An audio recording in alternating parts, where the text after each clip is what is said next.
ಎಲ್ರಿಗೂ ನಮಸ್ಕಾರ ಸ್ನೇಹಿತರೆ. ಇವತ್ತು ತುಂಬ ಸಂತೋಷವಾದ ದಿನ. ಕಾರಣ ಇಷ್ಟೇ, ಯುವಕರಿಗೆ ಸ್ಫೂರ್ತಿ, ಚಿತ್ರರಂಗದ ಆಸ್ತಿ, ಯುವಕರಿಗೆ ಒಂದು ಸ್ಫೂರ್ತಿ ತಪ್ಪಾಗಲಾರ್ದು. ನಿಮ್ಮೆಲ್ಲರ ನೆಚ್ಚಿನ ಅಜಾತಶತ್ರು ಡಾಕ್ಟರ್ ಆರ್ ಚಂದ್ರು ಅವರಿಗೆ ಇವತ್ತು ಹುಟ್ಟುಹಬ್ಬದ ಶುಭಾಶಯಗಳು. ತಾಯಿ ಚಾಮುಂಡೇಶ್ವರಿ ಅವರಿಗೆ ಆಯುಷ್ಯು, ಆರೋಗ್ಯ, ಸುಖ, ಶಾಂತಿ, ನೆಮ್ಮದಿನ ಕೊಡಲಿ ಅಂತ ಕೇಳ್ಕೊತಾ, ಜೊತೆಗೆ ಚಂದ್ರು ಸರ್, ನೀವು ಚಿತ್ರರಂಗದ ಆಸ್ತಿ, ನಮ್ಮ ಆಸ್ತಿ, ಕರ್ನಾಟಕದ ಆಸ್ತಿ. ನೀವು ಹೋಗ್ತಿರೋ ದಾರಿ ಕರೆಕ್ಟಾಗಿದೆ, ನೀವು ಮಾಡ್ತಿರೋ ಕೆಲಸ ಕರೆಕ್ಟಾಗಿದೆ. ನೀವು ಹಲವು ಅನೇಕ ಕ್ಷೇತ್ರಗಳಲ್ಲಿ ಕೆಲಸ ಮಾಡಿದ್ದೀರಾ. ಜೊತೆಗೆ ಇವತ್ತು ಚಂದ್ರು ಸರ್ನ ಬರೀ ನೀವೆಲ್ಲ ಸಿನಿಮಾ ರಂಗದಲ್ಲಿ ಮಾತ್ರ ನೋಡಿದ್ದೀರಾ. ಅವರು ಉತ್ತಮ ಕ್ರೀಡಾ ಪ್ರೋತ್ಸಾಹಕರು, ಕ್ರೀಡಾ ಸಾಧಕರು ಅಂತ ತಪ್ಪಾಗಲಾರದು. ಇಷ್ಟೇ ಸ್ನೇಹಿತರೆ, ನಾನೊಬ್ಬ ಅಂತಾರಾಷ್ಟ್ರೀಯ ಕ್ರೀಡಾಪಟುವಾಗಿ ಅನೇಕ ಸಾರಿ ಅವ್ರನ್ನ ಬಂದು ನಾನು ಯಾವುದೊಂದು ಕ್ರೀಡೆ ಬಗ್ಗೆ ಕೇಳಿದಾಗ ಅವರು ಯಾರಿಗೂ ಗೊತ್ತಿಲ್ಲದೆ ಸಹಾಯ ಮಾಡಿದ್ದಾರೆ. ಉತ್ತಮ ಸಮಾಜ ಸೇವಕರು ಹೌದು, ಉತ್ತಮ ಕ್ರೀಡಾ ಸಾಧಕರು ಹೌದು. ಇಂಥ ವ್ಯಕ್ತಿ ಇವತ್ತು ಕನ್ನಡ ಚಿತ್ರರಂಗದಲ್ಲಿ ಹಲವು ಅನೇಕ ಚಿತ್ರಗಳನ್ನು ಯಶಸ್ವಿಯಾಗಿ ಕೊಟ್ಟು ಕನ್ನಡ ಚಿತ್ರರಂಗಕ್ಕೆ ಒಂದು ಬುನಾದಿ ಕೊಟ್ಟಿದ್ದಾರೆ. ಇವರಿಗೆ ಮತ್ತೊಮ್ಮೆ ತಾಯಿ ಚಾಮುಂಡೇಶ್ವರಿ ಆಯುಷ್ಯ ಆರೋಗ್ಯ ಕೊಡಲಿ ಅಂತ ಕೇಳ್ಕೊತಾ, ಚಂದ್ರೋಣ ನಿಮ್ಮೆಲ್ಲ ಕೆಲಸ ಕಾರ್ಯಗಳಿಗೂ ನಮ್ಮಂಥ ಯುವಕರು ನಿಮ್ಮ ಜೊತೆ ಇರ್ತೀವಿ. ಒಳ್ಳೆಯದಾಗಲಿ, good luck, all the best. ಎಲ್ಲ ನನ್ನ ಪ್ರೀತಿಯ ಮಾಧ್ಯಮದ ಸ್ನೇಹಿತರೆ, ಹಿರಿಯರೇ, ಎಲ್ಲ ಸ್ನೇಹಿತರೆ, ವೇದಿಕೆಯ ಮೇಲಿರ್ತಕ್ಕಂಥ ನನ್ನ ಪ್ರೀತಿಯ ಮೆಹ್ತಾ ಸರ್, ಕನ್ನಡ ಇಂಡಸ್ಟ್ರಿಯ ದಿಗ್ಗಜ ನಿರ್ಮಾಪಕರು, ಅವರು ಬಂದಿದ್ದು ಭಾಳ ನನಗೆ ಖುಷಿ ಕೊಟ್ಟಿದೆ.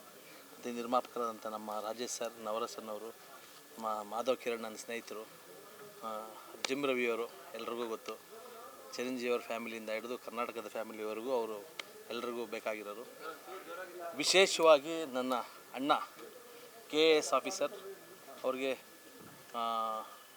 ಶಿಕ್ಷಣ ಕ್ಷೇತ್ರದಲ್ಲಿ ಅವರು ಶಿಕ್ಷಣಾಧಿಕಾರಿಗಳಾಗಿದ್ದರು ಡಿಸ್ಟಿಕ್ಕಲ್ಲಿ. ಸೊ ಅಣ್ಣ ನನಗೆ ಯಾವಾಗಲೂ ಬೆನ್ನೆಲುಬು, ಇನ್ಸ್ಪಿರೇಷನ್ನು, ಮೋಟಿವೇಶನ್ನು, ನನ್ನೆಲ್ಲ ತಿದ್ದೋದು, ನನ್ನ ಪ್ರತಿಯೊಂದಕ್ಕೂ ಅವರು ಭಾಳ ಬುದ್ಧಿಜೀವಿಗಳು. KAS ಆಫೀಸರ್ ಅವರು ಕೂಡ ಡಾಕ್ಟರೇಟ್ ಇರತಕ್ಕಂಥ ವ್ಯಕ್ತಿ, ನಿಜವಾಗ್ಲೂ PhD ಮಾಡಿ ಡಾಕ್ಟರೇಟ್. ಅವರು ನಮಗೆ ಗೌರವ ಡಾಕ್ಟರೇಟು. ಅವರು ರಿಯಲ್ ಆಗಿ ಓದಿ ತಗೊಂಡಿರ್ತಕ್ಕಂಥ ಡಾಕ್ಟರ್ ಅವರು. ಈ ಒಂದು ಡಾಕ್ಟರೇಟ್ ಇವತ್ತು ನನ್ನ ಹುಟ್ಟುಹಬ್ಬಕ್ಕೆ ನಿಜವಾಗ್ಲೂ ನಾನು ಅಂದ್ಕೊಂಡಿರಲಿಲ್ಲ. ನಮ್ಮ ತಂದೆಯವರು ಮೇ ಬಿ ನಮ್ಮ ತಂದೆಯವರ ಆಸೆಗೆ ಭಗವಂತ ಕೊಟ್ಟಿರೋದು ಅಂತ ಅಂದ್ಕೊಳ್ತೀನಿ. ಇದನ್ನು ನನ್ನನ್ನು ಡಾಕ್ಟ್ರ್ ಆಗ್ತೀನಿ ಅಂತ ಓದಿಸ್ತಾಯಿದ್ರು. ದೇವರಾಣೆಗೂ ನಾನು ಡಾಕ್ಟ್ರ್ ಆಗಲಿಲ್ಲ. ನಮ್ಮ ತಮ್ಮ ಡಾಕ್ಟ್ರ್ ಆದರು. ಆವಾಗ ಅವ್ರು ಸಮಾಧಾನ ಪಟ್ಕೊಳ್ತಿದ್ರು, ನನ್ನ ತಮ್ಮ, ನನ್ನ ಚಿಕ್ಕ ಮಗ ಡಾಕ್ಟ್ರ್ ಆದ ಬಿಡು ಅಂತ. ನಮಗೂ ಒಂದು ಹೆಮ್ಮೆ ಇತ್ತು ನಮ್ಮ ಮನೆಯಲ್ಲಿ, ನಮ್ಮ ಅಪ್ಪನ ಆಸೆ ನಮ್ಮ ತಮ್ಮ ಈಡೇರಿಸಿದ್ರು ಅಂತ. ಇನ್ನೊಬ್ಬ ನನ್ನ ತಮ್ಮ ಶೇಖರ್, ಅವನು MTech ಎಲ್ಲ ಒಳ್ಳೆ ಎಜುಕೇಷನ್ ಇರೋರಿಲ್ಲ. ನಾನು BCom ಅಷ್ಟೇ ಓದಿರೋದು ನಾನು. ಬಟ್ ಅದು ನನ್ನ ಸಿನಿಮಾ ಕ್ಷೇತ್ರದಲ್ಲಿ ನಂಗೆ ತುಂಬ ಒಲವಿತ್ತು. ನನಗೆ ಏನು ಇಷ್ಟನೋ ಅದು ನಮ್ಮ ಅಪ್ಪನ ವಿರುದ್ಧವಾಗಿ ನಿಂತು ನನ್ನದೇ ಇಷ್ಟವಾಗಿರೋ ಕ್ಷೇತ್ರಕ್ಕೆ ಬಂದು ನಾನು ಕೆಲಸ ಮಾಡ್ತಾಯಿದ್ದೆ ಅಷ್ಟೇ. ಬಟ್ ನನ್ನ ತಂದೆಯ ಸ್ಟ್ರಾಂಗ್ ಬುನಾದಿ, ಅವ್ರು ಅಂದ್ಕೊಂಡ್ರೆ ನನ್ನ ಸಂಕಲ್ಪ, ಆ ನೇಚರು ನನಗೆ ಎಲ್ಲ ಇದರಿಂದ ಒಂದು ನನಗೆ ಇಷ್ಟ ಆಗಿರ್ತಕ್ಕಂಥ ಎಲ್ಲ ಪ್ರೊಫೆಸರ್ಸ್ ಒಂದು ಟೀಮ್ ಇದೆ. ಅವರು ನನ್ನೆಲ್ಲ ಈ ಥರ ನಾನು ಗಿಡ ನೆಡೋ ಕಾರ್ಯಕ್ರಮಗಳು ಮಾಡಿದ್ದೀನಿ. ಲಕ್ಷಾಂತರ ಗಿಡಗಳು ನೆಡಬೇಕು ಅಂತ ನನ್ನ 10 ವರ್ಷದಿಂದಲೇ ಒಂದು ಕಾನ್ಸೆಪ್ಟ್ ಮಾಡಿ ನನ್ನದೇ ದುಡ್ಡಲ್ಲಿ ಎಷ್ಟೋ ಗಿಡಗಳು ನೆಡೋದು ಇವತ್ತಿಗೂ ಮಾಡ್ತಾಯಿದ್ದೀನಿ.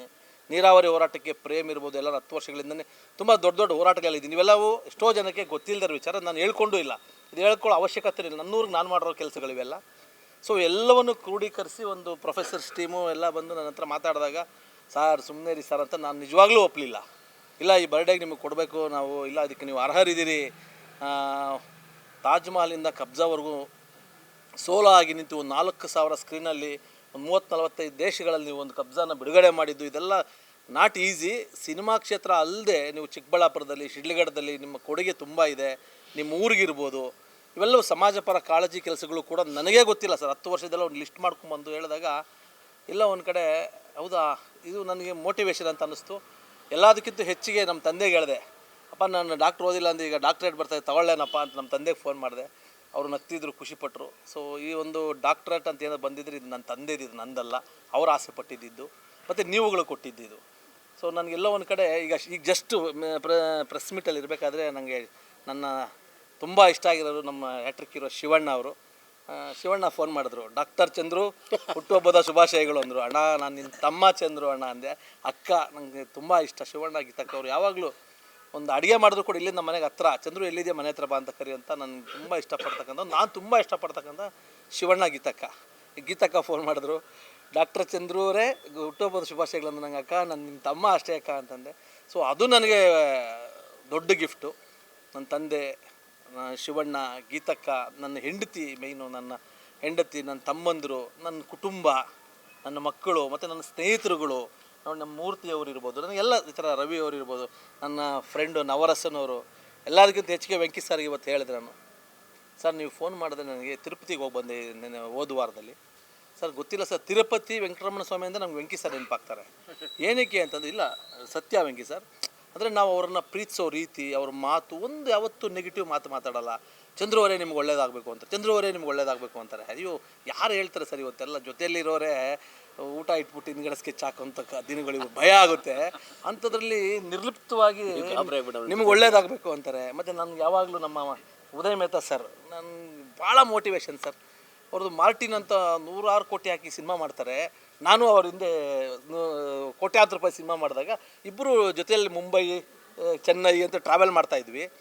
ದೇವರು ಎಲ್ಲ ಅಂದ್ಕೊಂಡಂಗೆ ನನ್ನನ್ನು ಒಂದು ಇದಕ್ಕೆ ಬಂದ್ಬಿಟ್ಟು ಯಾರೇನು ಅಂದ್ಕೊಂಡ್ರು ಕೂಡ ನಾನು ಪಾಸ್ ಆಗ್ಬಿಟ್ಟೆ ಆ ಕಡೆಗೆ. ನಮ್ಮ ಮೆಹ್ತಾ ಸರು ಚೆನ್ನಾಗಿ ಮಾಡಿದ್ರು, ಅವ್ರು ಏನು ಕಡಿಮೆ ಮಾಡಿ, ಅಯ್ಯೋ ಅವರು ಎಕ್ಸ್ಟ್ರಾಡಿನರಿ ಮಾಡಿದ್ರು ಬಿಡಿ. ಗ್ಲೋಬಲ್ ಮೀಡಿಯಾ ಎಲ್ಲ ಕರೆಸಿ ಎಲ್ಲ ಮಾಡಿದ್ರು. ಸೊ ನಾನು ಏನಕ್ಕೆ ಉದಯ್ ಮೆಹ್ತಾ ಸರ್ ಇದು ಮಾಡ್ತೀನಿ ಅಂತಂದರೆ, ಒಂದು ಮಾರ್ಟಿನ್ ಅಂತ ಸಿನಿಮಾ ತೆಗೆದು ಎಲ್ಲರೂ ಮೆಹ್ತಾ ಸರ್ ಲಾಸ್ ಆದರು ಅನ್ನೋ ಟೈಮಲ್ಲಿ ನನಗೆ ಮತ್ತೂ ಮೋಟಿವೇಶನ್ ಆಗೋಗ್ಬಿಟ್ರು ಅವರು. ಇವತ್ತು ಅವ್ರ ಆಫೀಸು ಸದಾಶಿವ ನಗರ. ಸರ್ ನೀವು ನಿನ್ನೆ 1 ಅವರ್ ಮಾತಾಡಿದವ್ರ ಜೊತೆ, ಸರ್ ಎಲ್ಲ ಕ್ಷಣದಲ್ಲೂ ನೀವು ಮೋಟಿವೇಶನ್ ನಮಗೆ ಇನ್ಸ್ಪೈರ್ ಆಗಿ ನಿಲ್ತೀರಾ ಅಂದೆ. ಇವತ್ತು ಆಫೀಸು 100 ಎಕರೆ ಲೇಔಟ್ ಮಾಡ್ತಿದ್ದಾರೆ ನೋಡಿ. ಒಬ್ಬ ನಿರ್ಮಾಪಕ ಒಂದು ಎಲ್ಲೋ ಒಂದು ಕಡೆ ಸೋಲ್ತೀನಿ ಅಂದರೆ ಇನ್ನೊಂದು ಕಡೆ ಡಬ್ಬಂತ ಎದ್ದೇಳೋದಿದೆಯಲ್ಲ, ಅದು ಒಬ್ಬ ಮನುಷ್ಯನ ತಾಕತ್ತು, ಒಂದು ಒಳ್ಳೆತನ ಇದ್ರೆ ಮಾತ್ರ ಆಗೋದು. ಸೊ ಅವ್ರನ್ನ ಇನ್ಸ್ಪೈರ್ ಆಗಿ ನಾನು ಕೂಡ ಒಂದು ಲೇಔಟ್ ಮಾಡ್ತಾಯಿದ್ದೀನಿ. ಅಂದರೆ ಸಿನಿಮಾ ರಂಗ ಇಟ್ಟುಕೊಂಡೇ ನಾವು ಬೇರೆ ಬೇರೆ ಕ್ಷೇತ್ರಗಳು, ಎಷ್ಟೋ ಜನಕ್ಕೆ ಗೊತ್ತಿಲ್ಲ ಇದು. ಚಂದ್ರು ಅಂತಂದರೆ ತುಂಬ ಜನ ಅಂದ್ಕೊಂಡಿದ್ದಾರೆ ಒಂದು ಸಿನಿಮಾ, ಓಕೆ ನಾನು ಗೆಲ್ಸಿದ್ದೀನಿ, ತಾಜ್ ಮಹಲ್, ಕಬ್ಜಾ ಎಲ್ಲ ಮಾಡಿದ್ದೀನಿ. ಇದು ನನ್ನ ತುಂಬ ಖುಷಿ, ನಿಮಗೇನೋ ರಂಜಿಸಬೇಕು ಅಂತ. ಇದ್ರ ಹೊರತುಪಡಿಸಿ ನಾನು ರೈತನ ಮಗ. ಇದರಿಂದ ನಂದು ಕೃಷಿ ಇದೆ, ನಂದು ಕೃಷಿ ಹೊಂಡಗಳಿದೆ, ನಂದು ಮೀನುಗಾರಿಕೆ ಇದೆ, ನನ್ನ ತೋಟ ಇದೆ, ದಾಳಿಂಬೆ ಹಾಕ್ತಿದ್ದೀನಿ, ದ್ರಾಕ್ಷಿ ಇದೆ, ರೇಷ್ಮೆ ಇದೆ. ಇದೆಲ್ಲವೂ ನಾನೇ ಮಾಡ್ತೀನಿ. ನನ್ನ 4 ಗಂಟೆಗೆ ಅವ್ರು ಎಲ್ಲಿದ್ದೀನಿ ಅಂತ, ತೋಟದಲ್ಲಿದ್ದೀನಿ ಅಂದೆ. ನೆನ್ನೆ ಟ್ರ್ಯಾಕ್ಟ್ರೆಲ್ಲ ಇಟ್ಕೊಂಡು ಕೆಲಸ ಮಾಡಿಸ್ತಿದ್ದೆ. ಸೊ 10 ಗಂಟೆವರೆಗೂ. ಬೆಳಗ್ಗೆ 7 ಗಂಟೆಗೆ ಎದ್ದು ಸಿನಿಮಾ ಕೆಲಸ ಕೃಷಿ ಮಾಡ್ತೀನಿ. ಇದು ಬೆಳಗ್ಗೆ 7ರಿಂದ 2-3 ಗಂಟೆವರೆಗೂ ಸಿನಿಮಾ ಕೃಷಿ ಮಾಡ್ತೀನಿ.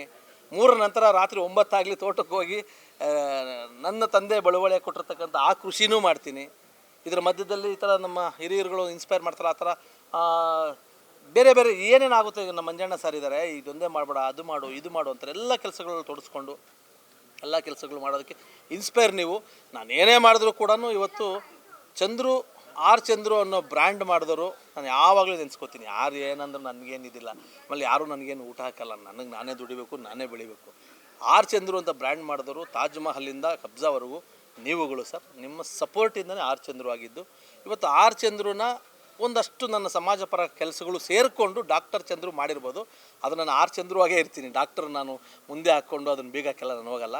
ಅದು ನೀವು ಕೊಟ್ಟಂತಹ ಒಂದು ಗೌರವನ ನಾನು ಬೇಡ ಅನ್ನಲ್ಲ, ಇಟ್ಕೋತೀನಿ. ಇನ್ನೂ ಮಾಡೋದು ತುಂಬ ಇದೆ. ಆ್ಯಕ್ಚುಲಿ ಏನೂ ಮಾಡಿಲ್ಲ ನಾನು ಏನೇನೂ ಮಾಡಿಲ್ಲ. ನಾನು ಮಾಡೋದು ತುಂಬ ಇದೆ.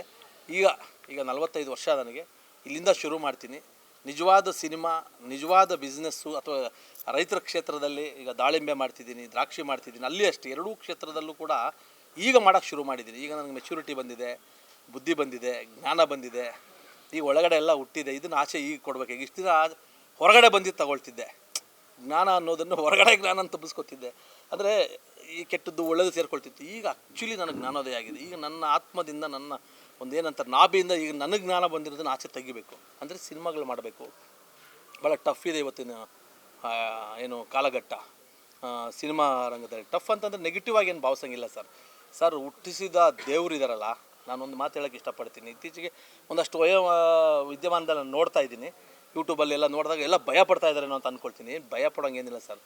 ದೇವರು ಒಂದು ಮಗುಗೆ ಜನ್ಮ ಕೊಡಬೇಕಾದ್ರೆ ಏನು ಸರ್, ಒಂದು ಮಗುಗೆ ಜನ್ಮ ಕೊಡಬೇಕಾದ್ರೆ ಫಸ್ಟ್ ಜನ್ಮ ಕೊಡಲ್ಲ, ಆ ಮಗುಗೆ ಊಟನ ಕ್ರಿಯೇಟ್ ಮಾಡ್ತಾನೆ. ತಾಯಿಗೆ ಹಾಲನ್ನ ಕೊಟ್ಟು ಆಮೇಲೆ ಮಗುಗೆ ಜನ್ಮ ಕೊಡ್ತಾನೆ. ಒಂದು ಹುಟ್ಟೋ ಮಗುಗೇನೆ ದೇವರು ಊಟ ರೆಡಿ ಮಾಡಿಕೊಡ್ತಾನೆ ಅಂತಂದರೆ ಇಂಡಸ್ಟ್ರಿಗೂ ಅಷ್ಟೇ. ಏನು ಕೆಟ್ಟ ದಿನಗಳೇನಲ್ಲ, ಒಳ್ಳೆ ದಿನಗಳೇ. ಇಂಡಸ್ಟ್ರಿ ತುಂಬ ಚೆನ್ನಾಗಿದೆ. ಇವಾಗ ಗ್ಲೋಬಲೈಸ್ಡ್ ಆಗಿದೆ, ನ್ಯಾಷನಲೈಸ್ಡ್ ಆಗಿದೆ.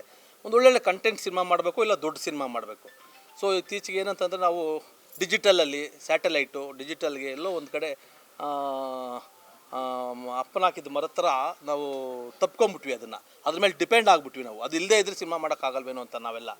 ಸೊ ಡೆಫಿನೆಟ್ಲಿ ಅದನ್ನು ಚೂರು ಕಷ್ಟದ ದಿನಗಳು ಅಂದ್ಕೊಳ್ತೀನಿ. ಅದನ್ನು ಪಾರು ಮಾಡಿಕೊಂಡ್ರೆ ಥಿಯೇಟ್ರಿಗೆ ನಾವು ಸಿನಿಮಾ ಮಾಡಿದ್ರೆ ಇವತ್ತು ಡೆಫಿನೆಟಾಗಿ ಜನ ಸಿನಿಮಾ ನೋಡ್ತಾರೆ. ಯಾಕೆ ಸೂಫ್ರಮ್ ಶೋ ನೋಡಲಿಲ್ವಾ ಸರ್ ಕಾಂತಾರ ನೋಡಲಿಲ್ವಾ ಸರ್? ಚಿಕ್ಕ ಸಿನಿಮಾನೂ ನೋಡ್ತಾರೆ, ದೊಡ್ಡ ಸಿನಿಮಾನೂ ನೋಡ್ತಾರೆ ಸರ್. ನಾನು ಕಬ್ಜಾ ಸಿನಿಮಾನೂ ನೋಡಿದ್ದಾರೆ ಸರ್. ಕಬ್ಜಾ ಸಿನಿಮಾ ನೋಡದೆ ಹೋಗಿದ್ದೆ, ನಾನು ಇಲ್ಲಿ ಕೂತ್ಕೊಳ್ತಾನೆ ಇರಲಿಲ್ಲ.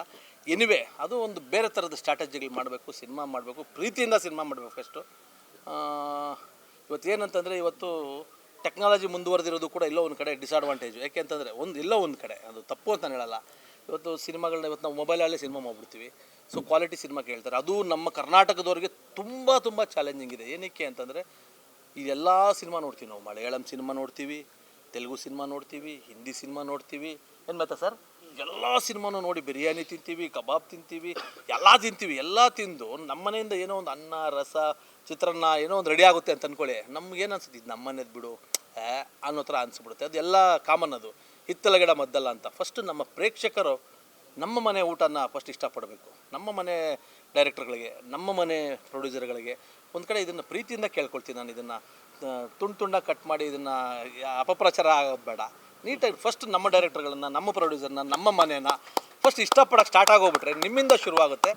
ಎಲ್ಲರೂ ಒಳ್ಳೆ ಸಿನಿಮಾಗಳೇ ಮಾಡ್ತಿದ್ದಾರೆ ಸರ್. ಎಂತೆಂಥ ಸಿನಿಮಾ, ಯುದ್ಧಕಾಂಡ ಇರ್ಬೋದು, ಇನ್ನೊಂದು ತುಂಬ ಸಿನಿಮಾಗಳು ನಮ್ಮವು ಬಂತು. ಮಲಯಾಳಮಿಂದ ಅದೇ ಥರ ಪ್ಯಾಟರ್ನ್ ಸಿನಿಮಾ ಬಂದಿದೆ. ಎಲ್ಲ ಖುಷಿಪಟ್ಟು ನೋಡ್ಬಿಡಿ, ಅದು ನೋಡ್ದ ಅಂತಾರೆ. ಅರೆ ಯುದ್ಧಕಾಂಡ ಅಂತ ಅಜಯ್ ಅವ್ರದ್ದೊಂದು ಸಿನಿಮಾ ನೋಡಿದೆ, ಎಷ್ಟು ಚೆನ್ನಾಗಿತ್ತು. ಇನ್ನೊಂದು ಸುಮಾರು ಒಂದು 2-3 ಚಿಕ್ಕ ಸಿನಿಮಾಗಳು ನೋಡಿದೆ, ಎಷ್ಟು ಚೆನ್ನಾಗಿತ್ತು. ಯಾರೂ ನೋಡೇ ಇಲ್ಲ, ನೋಡ್ದಂತ ಕೇಳಲೂ ಇಲ್ಲ. ಸೊ ಮೊದಲು ಮನಸ್ಥಿತಿ ನಮ್ಮ ಆಡಿಯನ್ಸ್ಗೂ ಸ್ವಲ್ಪ ಬದಲಾಗಿ ಅಷ್ಟು ನೋಡಿ. ಚೆನ್ನಾಗಿಲ್ಲದೆ ಇದ್ದರೆ ನೀವು ಹೇಳಿ, ತಪ್ಪೇನೂ ಇಲ್ಲ, ತಿದ್ಕೋತೀವಿ. ನಾವೇನು ನಿಮಗಿಂತ ದೊಡ್ಡವರಲ್ಲ. ಅಣ್ಣವರೇ ಹೇಳ್ಬಿಟ್ಟಿದ್ದಾರೆ, ಪ್ರೇಕ್ಷಕ ಮಹಾಪ್ರಭುಗಳು ನೀವೆಲ್ಲ, ನೀವು ಕೊಟ್ಟಿದ್ದೇ ಇಲ್ಲ. ಸೊ ಈ ಒಂದು ಸಂದರ್ಭದಲ್ಲಿ ನಾನು ಜಾಸ್ತಿ ಪ್ರೇಕ್ಷಕರನ್ನ ಇದು ಮಾಡೋಕ್ಕೆ ಹೋಗಲ್ಲ. ಇವತ್ತು ಚಂದ್ರು ಏನಿವತ್ತು ಚಂದ್ರು ಎಲ್ಲ ನಿಮ್ಮಗಳಿಂದನಾಗಿರೋದು. ನಾನು ತಾಜ್ಮಹಲ್ ಸಿನಿಮಾ ನೋಡಿದ್ದೀರಿ, ಚಾರ್ಮಿನಾರ್ ಸಿನಿಮಾ ನೋಡಿದ್ದೀರಿ, ಮೈಲಾರಿ, ಐ ಲವ್ ಯು, ಕಬ್ಜಾನು ಕೂಡ ಅಷ್ಟು ಕೋಟ್ಯಾಂತರ ರೂಪಾಯಿ ಬಿಸ್ನೆಸ್ ಹಾಕೊಂಡು ನೀವೆಲ್ಲ ನೋಡಿದ್ದೀರಿ. ತುಂಬ ಜನ ಕೇಳ್ತಾ ಇದ್ದಾರೆ, ಯಾವಾಗ ಕಬ್ಜಾ 2 ಯಾವಾಗ, ಕಬ್ಜಾ 2 ಯಾವಾಗ ನಿಮ್ಮ ಡೈರೆಕ್ಷನ್ ಯಾವಾಗ ಅಂತ. ಫಾದರ್ ರೆಡಿಯಾಗಿದೆ, ಡಾರ್ಲಿಂಗ್ ಕೃಷ್ಣ ಮತ್ತು ಪ್ರಕಾಶ್ ರಾಜ್ ಅವರು ರೆಡಿಯಾಗಿದೆ. ಸೊ ಈ ಕ್ರಿಕೆಟ್ ಇರೋದ್ರಿಂದ ಸ್ವಲ್ಪ ಸ್ಲೋ ಮಾಡಿದ್ದೀನಿ. ಈ ಕ್ರಿಕೆಟ್ ಎಲ್ಲ ಮುಗಿದ ಮೇಲೆ ಫಾದರ್ನ ಬಿಡುಗಡೆ ಮಾಡ್ತೀನಿ. ಖಂಡಿತ ನೀವು ಒಂದು ತಾಜ್ಮಹಲ್, ಚಾರ್ಮಿನಾರ್ ನೋಡಿದಾಗ ಏನು ಖುಷಿ ಪಟ್ಟಿದ್ರು, ಆ ಒಂದು ಎಮೋಷನ್ಸು ನನ್ನ ಸಿನಿಮಾ ಅಲ್ಲ, ಅದು ನಾನು ಇನ್ವೆಸ್ಟ್ ಮಾಡಿದ್ದೀನಿ. ಅದು ಒಬ್ಬ ಹೊಸ ಡೈರೆಕ್ಟ್ರ್ ಮಾಡಿರೋ ಸಿನಿಮಾ, ಅದು ಬಿಡುಗಡೆ ಮಾಡ್ತೀನಿ. ಅದರ ಪ್ಯಾರಲಲ್ಲಿ ನಂದು ಒಂದು ದೊಡ್ಡ ಸಿನಿಮಾ, ನೀವೇನು ಕಬ್ಜಾ ನಿರೀಕ್ಷೆ ಮಾಡಿದಿರಿ ಅದೇ ಥರದ ಮೇಕಿಂಗಲ್ಲಿ ಈ ಸತಿ ಕಂಟೆಂಟಲ್ಲಿ ಮಿಸ್ ಓಡಿದೆ. ಒಂದೆಲ್ಲ ರೆಡಿ ಆಗಿದ್ದೀನಿ. ಆದಷ್ಟು ಬೇಗನೆ ನಿಮ್ಗೆ ಹೇಳೋದಕ್ಕೆ ನಾನು ಖುಷಿಯಾಗಿದ್ದೀನಿ. ಇವತ್ತು ನನ್ನ ಬರ್ಡೇ, ನೀವೆಲ್ಲರೂ ಬಂದು ಆಶೀರ್ವಾದ ಮಾಡಿದ್ದೀರಾ, ಇದೇ ಶಕ್ತಿ. ಇವತ್ತು ಹಿರಿಯರು, ನಮ್ಮ ಮೆಹತಾ ಸರ್, ಮೂರ್ತಿಯವರು, ನಮ್ಮ ಮಂಜಣ್ಣ ಸರ್, ರವಿಯವರು, ಮಾಧವ್ ಕಿರಣ್ ಅವರು, ನಮ್ಮ ರಾಜೇಶ್ ಸರ್ ಪ್ರೊಡ್ಯೂಸರ್, ಅರಸೈನ ಪ್ರೊಡ್ಯೂಸರು, ನವರಸನ್ನು, ನನಗೆ ಈ ಥರದ್ದು ನಮ್ಮ ವೆಂಕಿ ಸರ್, ಈ ಥರದ್ದು ಹಿರಿಯರು, ಸ್ನೇಹಿತರುಗಳು ಒಳ್ಳೆ ಟೀಮ್ ಇದೆ ಸರ್. ಹಂಗಾಗಿನೇ ಚಂದ್ರು ಇವತ್ತು ಇನ್ನೂ ಇಲ್ಲಿ ಉಳ್ಕೊಂಡಿರೋದು. ನಮ್ಮ ಮಂಜಣ್ಣ ಸರ್ ಹೇಳ್ತಾಯಿದ್ರು, ನಾವು ಯಾವತ್ತೂ ಸರ್ ವೈಟ್ ಶರ್ಟ್ ಹಾಕ್ಕೊಳ್ತೀವಿ, ಬ್ಲಾಕ್ ಡಾಟ್ ಹಾಕ್ಕೊಳ್ಳೋಕೆ ಇಷ್ಟಪಡಲ್ಲ. ಕಷ್ಟ ಆಗಲಿ, ನಮಗೆ ನೋವಾಗಲಿ, ಇನ್ನೊಬ್ರಿಗೆ ಗೆದ್ದು ಬಿಡಲಿ, ಬೇಕಾದರೆ ಸೋಲ್ತೀವಿ. ನಾವು ಫಸ್ಟು ಒಳ್ಳೇದಕ್ಕೋಸ್ಕರ ಸೋಲ್ತೀವಿ. ಒಳ್ಳೆಯದಾಗಲಿ ಎಲ್ಲರಿಗೂ. ನಿಮ್ಮ ಆಶೀರ್ವಾದ ಸದಾ ನನ್ನ ಮೇಲೆ ಇರಲಿ. ಈ ಬರ್ಡೇಗೆ ನೀವು ಕೊಟ್ಟಿರೋ ಗಿಫ್ಟು ಡಾಕ್ಟರ್ ಚಂದ್ರು ಅನ್ನೋದು ಅಂದಲ್ಲ, ಇದು ನೀವು ಕೊಟ್ಟಿರೋ ಗಿಫ್ಟು. ನಿಮ್ಮ ಚಂದ್ರು ಆದಷ್ಟು ಬೇಗನೆ ಸಿನಿಮಾ ನಿರ್ದೇಶನ ಮಾಡ್ತೀನಿ ಸರ್. ಚಿಕ್ಕಬಳ್ಳಾಪುರದಲ್ಲಿ ಸೆಲೆಬ್ರೇಷನ್ ಮಾಡೋದು ಇವತ್ತೇ ಅಲ್ಲ ಸರ್. ನೋಡಿ, ಈಗ ಆಲ್ರೆಡಿ ಬಂದಿದ್ದಾರೆ ನಮ್ಮ ಡಿಸ್ಟ್ರಿಕ್ಟ್ ಲೆವೆಲ್ ಇವರೆಲ್ಲ ಸೀನಣ್ಣ ಇವರೆಲ್ಲ ಇದ್ದಾರೆ. ಈಗ ಆಲ್ರೆಡಿ ನಾನು 4-5 ಕಡೆ ನನಗೆ ಇದೇ ಥರ ಕೇಕೆಲ್ಲ ತಂದು ರೆಡಿ ಆಗಿದ್ದಾರೆ. ಶಿಡ್ಲಘಟ್ಟದಲ್ಲಿ ರೆಡಿ ಆಗಿದ್ದಾರೆ, ಈಗ ರೆಡಿ ಇದ್ದಾರೆಲ್ಲ. ನಾವು ಹೋಗೋಣ ಅಂತ ಇದ್ದಾರೆ. ಅಂದರೆ ಇದು ನನ್ನನ್ನು ರಾಜಕೀಯವಾಗಿ ಅಂದಿದ್ದು. ನಾನು ಯಾವಾಗಲೂ ಹೋಗಿ ನಮ್ಮ ಪ್ರದೀಪ್ ಈಶ್ವರು ಕೂಡ ನನ್ನ ಸ್ನೇಹಿತರೆ. ನಾನು ಹೋಗಿ ನಿಂತ್ಕೊಂಡು ಇನ್ನೇನೋ ಮಾಡಿಬಿಡ್ತಿದ್ದೆ. ಸುಧಾಕರ್ ಅವರು ನಮ್ಮ ಸ್ನೇಹಿತರೆ. ಆದರೆ ನನಗೆ ರಾಜಕೀಯವಾಗಿ ಅನ್ನೋದಕ್ಕಿಂತ ಸಿನಿಮಾ ಕ್ಷೇತ್ರ ನನಗೆ ಜಾಸ್ತಿ ಒಲವಿತ್ತು. ಹಾಗಾಗಿ ನಾನು ಸಪೋರ್ಟ್ ಮಾಡ್ತಿದ್ದೆ. ನನಗೆ ಯಾರು ಒಳ್ಳೆ ಕ್ಯಾಂಡಿಡೇಟ್ ಇದ್ದಾರೆ ಅವ್ರಿಗೆ ಸಪೋರ್ಟ್ ಮಾಡಿದ್ದೀನಿ, ಒಳ್ಳೆ ಕೆಲಸಗಳಿಗೂ ಸಪೋರ್ಟ್ ಮಾಡಿದ್ದೀನಿ. ಸೊ ಚಿಕ್ಕಬಳ್ಳಾಪುರ, ಶಿಡ್ಲಘಟ್ಟ ಅದು ನಮ್ಮ ಊರದು, ಕೇಶವರ ನಮ್ಮ ಹಳ್ಳಿ ಅದು. ಇದಕ್ಕೆ ಏನು ಮಾಡ್ಬೋದು ನನ್ನಿಂದಾಗಿದೆ. ಹಂಗಂತ ನಾನೇನು ದೊಡ್ಡ ಜನಸೇವಕ, ಜನನಾಯಕ ಅಂತ ಅಲ್ಲ ಸರ್. ನಾನು ಆರ್ಡಿನರಿ ಮ್ಯಾನೆ.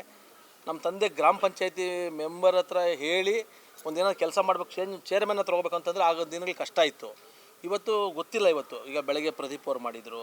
ಎಲ್ಲರೂ ನಂಗೆ ಗೊತ್ತಿದ್ದಂಗೆ ಎಲ್ಲರೂ ಅಣ್ಣ ಎಲ್ಲಿದ್ದೀರಿ ಅಣ್ಣ ಅಂತ ಕೇಳ್ತಾರೆ, ಬೆಳಗ್ಗೆ ಬರ್ತಾರೆ ಪ್ರತಿ ಬರ್ಡೇಗೂ.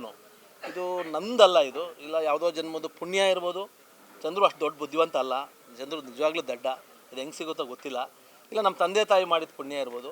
ಇಷ್ಟೆಲ್ಲ ನಿಮಗೆ ಕೊಟ್ಟಿರತಕ್ಕಂಥ ಆಶೀರ್ವಾದ ಇರ್ಬೋದು. ಗೊತ್ತಿಲ್ಲ ಸರ್. ನೇಚರ್ ಜೊತೆ ಹೋಗ್ತಾ ಇದ್ದೀನಿ. ನಿಮ್ಮ ಸಪೋರ್ಟ್ ಇರಲಿ. ರಾಜಕೀಯ ಬೇಗನೆ ಬರೋದು ಕೇಳ್ಕೊತೀವಿ ಸರ್. ಸರ್ ತುಂಬ ಆಸೆ ಇತ್ತು ನನಗೆ ಮುಂಚೆ. ನಮ್ಮೂರಲ್ಲಿ ನಾನು MLA ಆಗಬೇಕು, ಸೇವೆ ಮಾಡಬೇಕು ಅಂತ ಮುಂಚೆ ಇತ್ತು. ಗೊತ್ತಿಲ್ಲ, ಇತ್ತೀಚೆಗೆ ನನಗೆ ಇಲ್ಲೇ ಬ್ಯುಸಿಯಾಗಿ ಹೋಗಿದ್ದೀನಿ. ಇನ್ನು ಸಿನಿಮಾ ಇದೆ, ತೋಟ ಇದೆ, ಕೆಲಸ ಇದೆ, ತುಂಬ ಕೆಲಸ ಕೊಟ್ಟಿದ್ದಾರೆಲ್ಲ. ಸೊ ಇದಕ್ಕೆ ನನಗೆ ಟೈಮ್ ಸಾಕಾಗ್ತಾಯಿಲ್ಲ. ಇದು ನಾನಾಗಿ ನಾನು ಯಾವುದೂ ಪ್ಲ್ಯಾನ್ ಮಾಡಲ್ಲ ಸರ್. ಈಗ ನಾನು ಎಲ್ಲೋ ಒಂದು ಹಳ್ಳೀಲಿ ಹುಟ್ಟಿದೆ, ಯಾವುದೋ PUCಲಿ ಫೇಲ್ ಆದೆ, ನಮ್ಮ ತಂದೆ ಹೊಡಿತಾರಂತ ಬೈಕ್ ಬೆಂಗಳೂರಿಗೆ ಓಡಿ ಬಂದೆ, ಹೊಡಿತಾರಂತ ಬೈಕ್ ಬಂದಿದ್ದು ನಾನು ಸರ್. ಇಲ್ದಿದ್ರೆ ಊರಲ್ಲೇ ಇದ್ದು ಅಲ್ಲೇ ತೋಟದ ಕೆಲಸ ಮಾಡ್ಕೊಂಡು ಅದೇ 2 ಎಕರೆ ಇದ್ಬಿಡ್ತಿದ್ದೆ. ಓಡಿ ಬಂದೆ, ನಮ್ಮಪ್ಪ ಬೈದಿದ್ದಕ್ಕೆ ಅಲ್ಲಿ ಓಡಿ ಬಂದೆ, ಯಾವುದೋ ಬಾರಲ್ಲಿ ಕೆಲಸ ಮಾಡಿದೆ, ಅಲ್ಲಿಂದ ಬಂದೆ. ನಿಮಗೆಲ್ಲ ಗೊತ್ತಿರ್ತಕ್ಕಂಥ ಅಂದರೆ ಡೆಸ್ಟಿನಿ ಯಾವುದೇ ಮನುಷ್ಯನಿಗೆ ಏನಾದರೂ ಆಗಬೇಕು ಅಂತಿದ್ದರೆ, ನಮ್ಮ ಜಿಗ್ಗಿನೂ ಅವರೆಲ್ಲ ನೋಡಿದ್ದೀನಿ ನನ್ನ ಪಾಪ, ಅವರೆಲ್ಲ ನಮ್ಮ ಜೊತೆ ಎಷ್ಟು ಕೆಲಸ ಮಾಡಿದ್ದಾರೆ ಅಂತ. ಏನಾದರೂ ಒಂದು ಆಗಬೇಕಂದ್ರೆ ಒಬ್ಬ ಮನುಷ್ಯ ಡೆಸ್ಟಿನಿ ಕ್ರಿಯೇಟ್ ಮಾಡುತ್ತೆ. ಅವನ್ನ ಅಲ್ಲಿ ಜಾಗ ಬಿಡಿಸುತ್ತೆ, ಅಲ್ಲಿಂದ ಕರ್ಕೊಂಬರುತ್ತೆ, ಇನ್ನೆಲ್ಲೋ ಬಿಡುತ್ತೆ.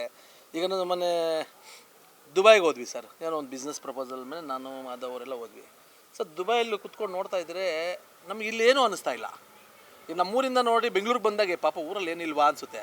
ಬೆಂಗಳೂರಿಗೆ ಹೋಗಿ ಬಾಂಬೆಲಿ ನಾನು ಕಬ್ಜಾ ವ್ಯಾಪಾರ ಮಾಡುವಾಗ ಬಾಂಬೆಯಿಂದ ಬೆಂಗಳೂರು ನೋಡಿದಾಗ ನಮ್ಮದೇನು 300 ಥಿಯೇಟ್ರ್ ಅಷ್ಟೇ ಇದೆ, ಇಲ್ಲಿ ದೊಡ್ಡ ಸಮುದ್ರ ಅನಿಸುತ್ತೆ. ಅದು ಬಿಟ್ಬಿಟ್ಟು ಗಲ್ಫ್ ಕಂಟ್ರೀಸ್ಗೆ ಹೋದಾಗ ಇಲ್ಲಿ ನೋಡಿದಾಗ ಇಲ್ಲೇನಿಲ್ಲಲ್ಲ, ಇಲ್ಲೊಂದು ಆಫೀಸ್ ಮಾಡಬೇಕಲ್ಲ ಅನಿಸುತ್ತೆ. ಇದು ನಾವು ನೋಡೋ ದೃಷ್ಟಿಕೋನ. ಮತ್ತು ತೊಗೊಂಡೋಗೋದಿದ್ರೆ ದೇವರು ಅದು ಏನೇನೋ ಮುಖಾಂತರವಾಗಿ ತೊಗೊಂಡೋಗಿ ಅದನ್ನು ತೊಗೊಂಡೋಗಿ ಅಲ್ಲಿ ಬಿಟ್ಬಿಡ್ತಾರೆ. ನಾನೇನೋ MLA ಆಗ್ತೀನಿ ಅಂತನೋ, ಅಥವಾ ನಾನೇನೋ ಪ್ಯಾನ್ ಇಂಡಿಯಾ ಡೈರೆಕ್ಟರ್ ಆಗ್ತೀನಿ ಅಂತನೋ, ಅಥವಾ ನಾನು ಇನ್ನೇನೋ ಆಗ್ತೀನೋ, ನನ್ನ ಹತ್ರ ಅಲ್ಲ. ಅದು ನನ್ನ ಹಣೆಯಲ್ಲಿ ಬರೆದಿದ್ದರೆ ಅದು ಜನ, ನಿಮ್ಮ ಪ್ರೀತಿ ಮತ್ತು ಪೂರ್ವಜನ್ಮದ ಸುಕೃತ, ತಂದೆ ತಾಯಿ ಆಶೀರ್ವಾದ, ಅದು ಕರ್ಕೊಂಡು ಹೊಟ್ಟೋಗುತ್ತೆ. ಅದು ಅವಕಾಶ ಬಂದರೆ ಬಿಡಬೇಡ, ಅದು ಭಗವಂತನ ಅವಕಾಶ ಬಂದರೆ ಬಿಡಬೇಡಿ. ಗೊತ್ತಿಲ್ಲ, ಅದು ಭಗವಂತನದು. ನಾನು ಯಾರು ಸರ್? ನಾವೆಲ್ಲರೂ ಕಾಯ್ತಾ ಇದ್ದೀವಿ. ನೀವು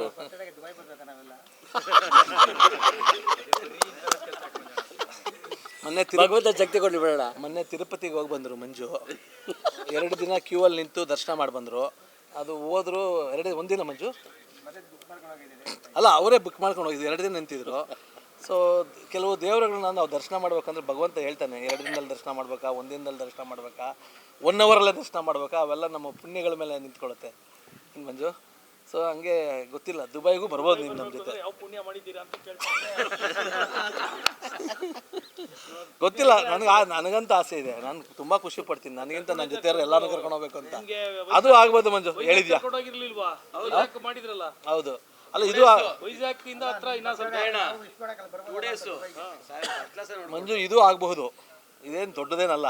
ದುಬೈಗೆ ಎಲ್ಲರೂ ಹೋಗಿ ಅಲ್ಲಿ ಒಂದು ಗ್ಲೋಬಲ್ ಸಿನಿಮಾ ಅಲ್ಲೇ ಮುಹೂರ್ತ ಮಾಡೋಣ ಬಿಡು, ಆಗ್ಬೋದು. ಬುರ್ಜ್ ಖಲೀಫಾ ಮುಂದೆ ಮಾಡೋಣ.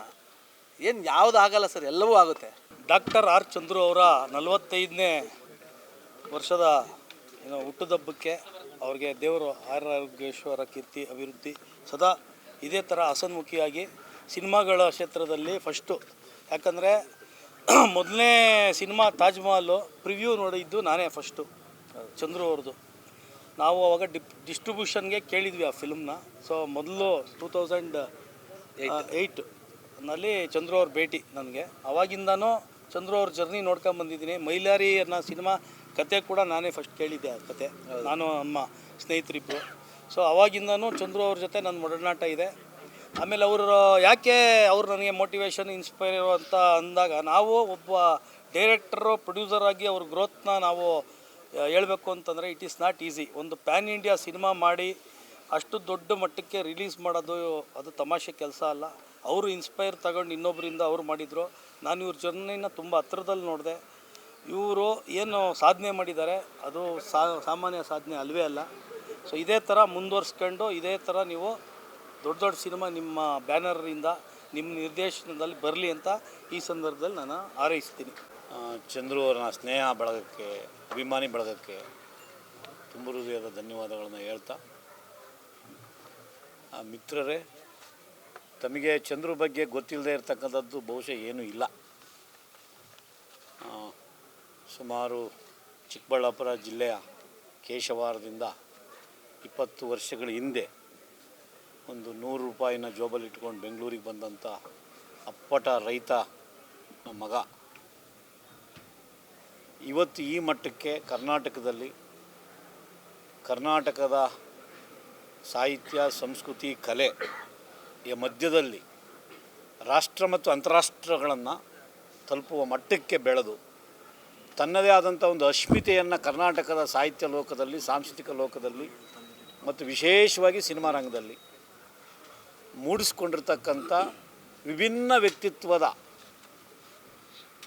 ನಿರ್ದೇಶಕ, ನಿರ್ಮಾಪಕ ಏನಾದರೂ ಇದ್ದರೆ ಅದು ಉತ್ಪ್ರೇಕ್ಷೆ ಅಲ್ಲ, ಆರ್ ಚಂದ್ರು ಅನ್ನುವಂಥದ್ದು ಭಾಳ ಜಗಜ್ಜನಿತ ಕರ್ನಾಟಕದಲ್ಲಿ. ಭಾಳ ವಿಶೇಷವಾಗಿ ಚಿಕ್ಕಬಳ್ಳಾಪುರ ಜಿಲ್ಲೆ ಕರ್ನಾಟಕದಲ್ಲಿ ತನ್ನದೇ ಆದಂಥ ಒಂದು ವಿಶಿಷ್ಟ ಸ್ಥಾನವನ್ನು ಬೇರೆ ಬೇರೆ ಕಾರಣಕ್ಕೆ ಪಡ್ಕೊಂಡಿದೆ. ಭಾಳ ಮುಖ್ಯವಾಗಿ ಇಡೀ ರಾಷ್ಟ್ರ ಮತ್ತು ಅಂತಾರಾಷ್ಟ್ರೀಯ ಮಟ್ಟದ ಒಬ್ಬ ತಂತ್ರಜ್ಞ ಇಂಜಿನಿಯರ್ ಆದಂಥ ಸರ್ ಎಂ ವಿಶ್ವೇಶ್ವರಯ್ಯನವರು, ಭಾರತ ರತ್ನ ಸರ್ ಎಂ ವಿಶ್ವೇಶ್ವರಯ್ಯನವರು ಹುಟ್ಟಿದಂಥ ಭೂಮಿ ಅದು. ಅದಷ್ಟರ ಜೊತೆಗೆ ಇಡೀ ವಿಜ್ಞಾನ ಯುಗದಲ್ಲೇ ಅಂತಾರಾಷ್ಟ್ರೀಯ ಮಟ್ಟದಲ್ಲಿ ಗ್ಲೋಬಲ್ ಲೆವೆಲಲ್ಲಿ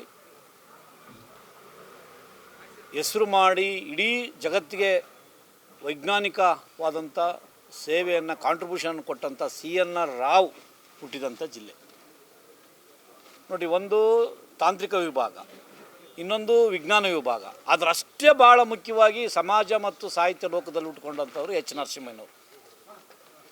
ಈ ಮೂರೂ ಕೂಡ ಭಾರತದ ಬಾಹ್ಯಾಕಾಶದಲ್ಲಿ ಬೆಳಗ್ತಾ ಇರ್ತಕ್ಕಂಥ ರತ್ನಗಳು. ಅದರ ಜೊತೆಗೆ ಇವತ್ತಿನ ಕಾಲಮಾನದಲ್ಲಿ ಒಂದು ಹೊಸ ಸೇರ್ಪಡೆಯನ್ನು ನಾವು ಚಂದ್ರು ಅಂತ ಭಾವಿಸ್ಕೋಬೋದು. ಯಾಕೆ ಇದನ್ನು ಭಾಳ ಉತ್ಪ್ರೇಕ್ಷೆ ಅಲ್ಲದೆ ನಾನು ಇದನ್ನು ಹೇಳಕ್ಕೆ ಬಯಸ್ತೀನಿ ಅಂತಂದರೆ, ವಿಶ್ವೇಶ್ವರಯ್ಯನವರಿಗೆ, CNR ರಾವ್ರವರಿಗೆ ಮತ್ತು H ನರಸಿಂಹಯ್ಯನವರಿಗೆ ಭಾಳ ಒಂದು ವಿಶೇಷವಾದಂಥ ಒಂದು ಪರಂಪರೆ ಇತ್ತು. ಅವರ ಸ್ಥಾನಮಾನಗಳ ಪರಂಪರೆ ಇತ್ತು, ಶಿಕ್ಷಣದ ಪರಂಪರೆ ಇತ್ತು, ಅತ್ಯಂತ ವಿದ್ವತ್ ಪರಂಪರೆ ಇತ್ತು ಅವರಿಗೆ. ಬಹುಶಃ ಯಾರೂ ಕಂಡರಿಯದಂಥ ತಂತ್ರಜ್ಞಾನವನ್ನು ವಿಶ್ವೇಶ್ವರಯ್ಯನವರು ಶೈಕ್ಷಣಿಕವಾಗಿ ಪಡ್ಕೊಂಡಿದ್ದರು. ಯಾರೂ ಮಾಡದೇ ಇರುವಂಥ ವೈಜ್ಞಾನಿಕ ಶಿಕ್ಷಣವನ್ನು CNR ರಾವ್ ಪಡ್ಕೊಂಡಿದ್ದರು. ಯಾರೂ ಸಾಧನೆ ಮಾಡೋಕ್ಕಾಗದಿರುವಂಥ ವಿಶ್ವವಿದ್ಯಾಲಯ ಮಟ್ಟದ ಸಾಹಿತ್ಯ ಸಂಸ್ಕೃತಿ ಶಿಕ್ಷಣದ ತಜ್ಞ ಆಗಿ H ನರಸಿಂಹಯ್ಯನವರು ಸ್ಥಾನಮಾನ ಪಡ್ಕೊಂಡಿದ್ದರು. ಇವರಿಗೆ ಇಂಥದ್ದೊಂದು ಪರಂಪರೆ ಇತ್ತು ಸ್ಥಾನಮಾನಿಕವಾಗಿ. ಇಂಥದ್ದು ಯಾವುದೇ ಚಾರಿತ್ರಿಕ ಹಿನ್ನೆಲೆ ಇಲ್ಲದ, ಇಂಥದ್ದು ಸ್ಥಾನಮಾನಿಕ ಬ್ಯಾಕ್ಗ್ರೌಂಡ್ ಇಲ್ಲದೇ ಇರತಕ್ಕಂಥ ಒಬ್ಬ ಅತ್ಯಂತ ಸಾಧಾರಣ ಕುರಿ ಕಾಯುವ ಅತ್ಯಂತ ಕಡುಬಡತನದ ಸಾಮಾನ್ಯರಲ್ಲಿ ಸಾಮಾನ್ಯವಾದಂಥ ಕುಟುಂಬದಲ್ಲಿ ಹುಟ್ಟಿ ಈ ಮಟ್ಟಕ್ಕೆ ಸಾಧನೆ ಮಾಡೋದಿದೆಯಲ್ಲ, ಅದು ಚಿಕ್ಕಬಳ್ಳಾಪುರದ ಭಾಳಷ್ಟು ವಿಶೇಷ ಗುಣ ಅನ್ನುವಂಥದ್ದನ್ನು ನಾನು ಸಂದರ್ಭದಲ್ಲಿ ಹೇಳಕ್ಕೆ ಬಯಸ್ತೀನಿ. ನಿಮಗೆ ಎಲ್ಲ ಗೊತ್ತಿರ್ತಕ್ಕಂಥದ್ದೇ. ಒಬ್ಬ ರೈತನ ಮನಾಗಿ ಒಬ್ಬ ಸಿನಿಮಾಕ್ಕೆ ಬಂದು ಒಂದು ಸಣ್ಣ ಕೆಲಸದಿಂದ ರೈಟರಾಗಿ ತನ್ನ ವೃತ್ತಿ ಜೀವನವನ್ನು ಆರಂಭಿಸಿ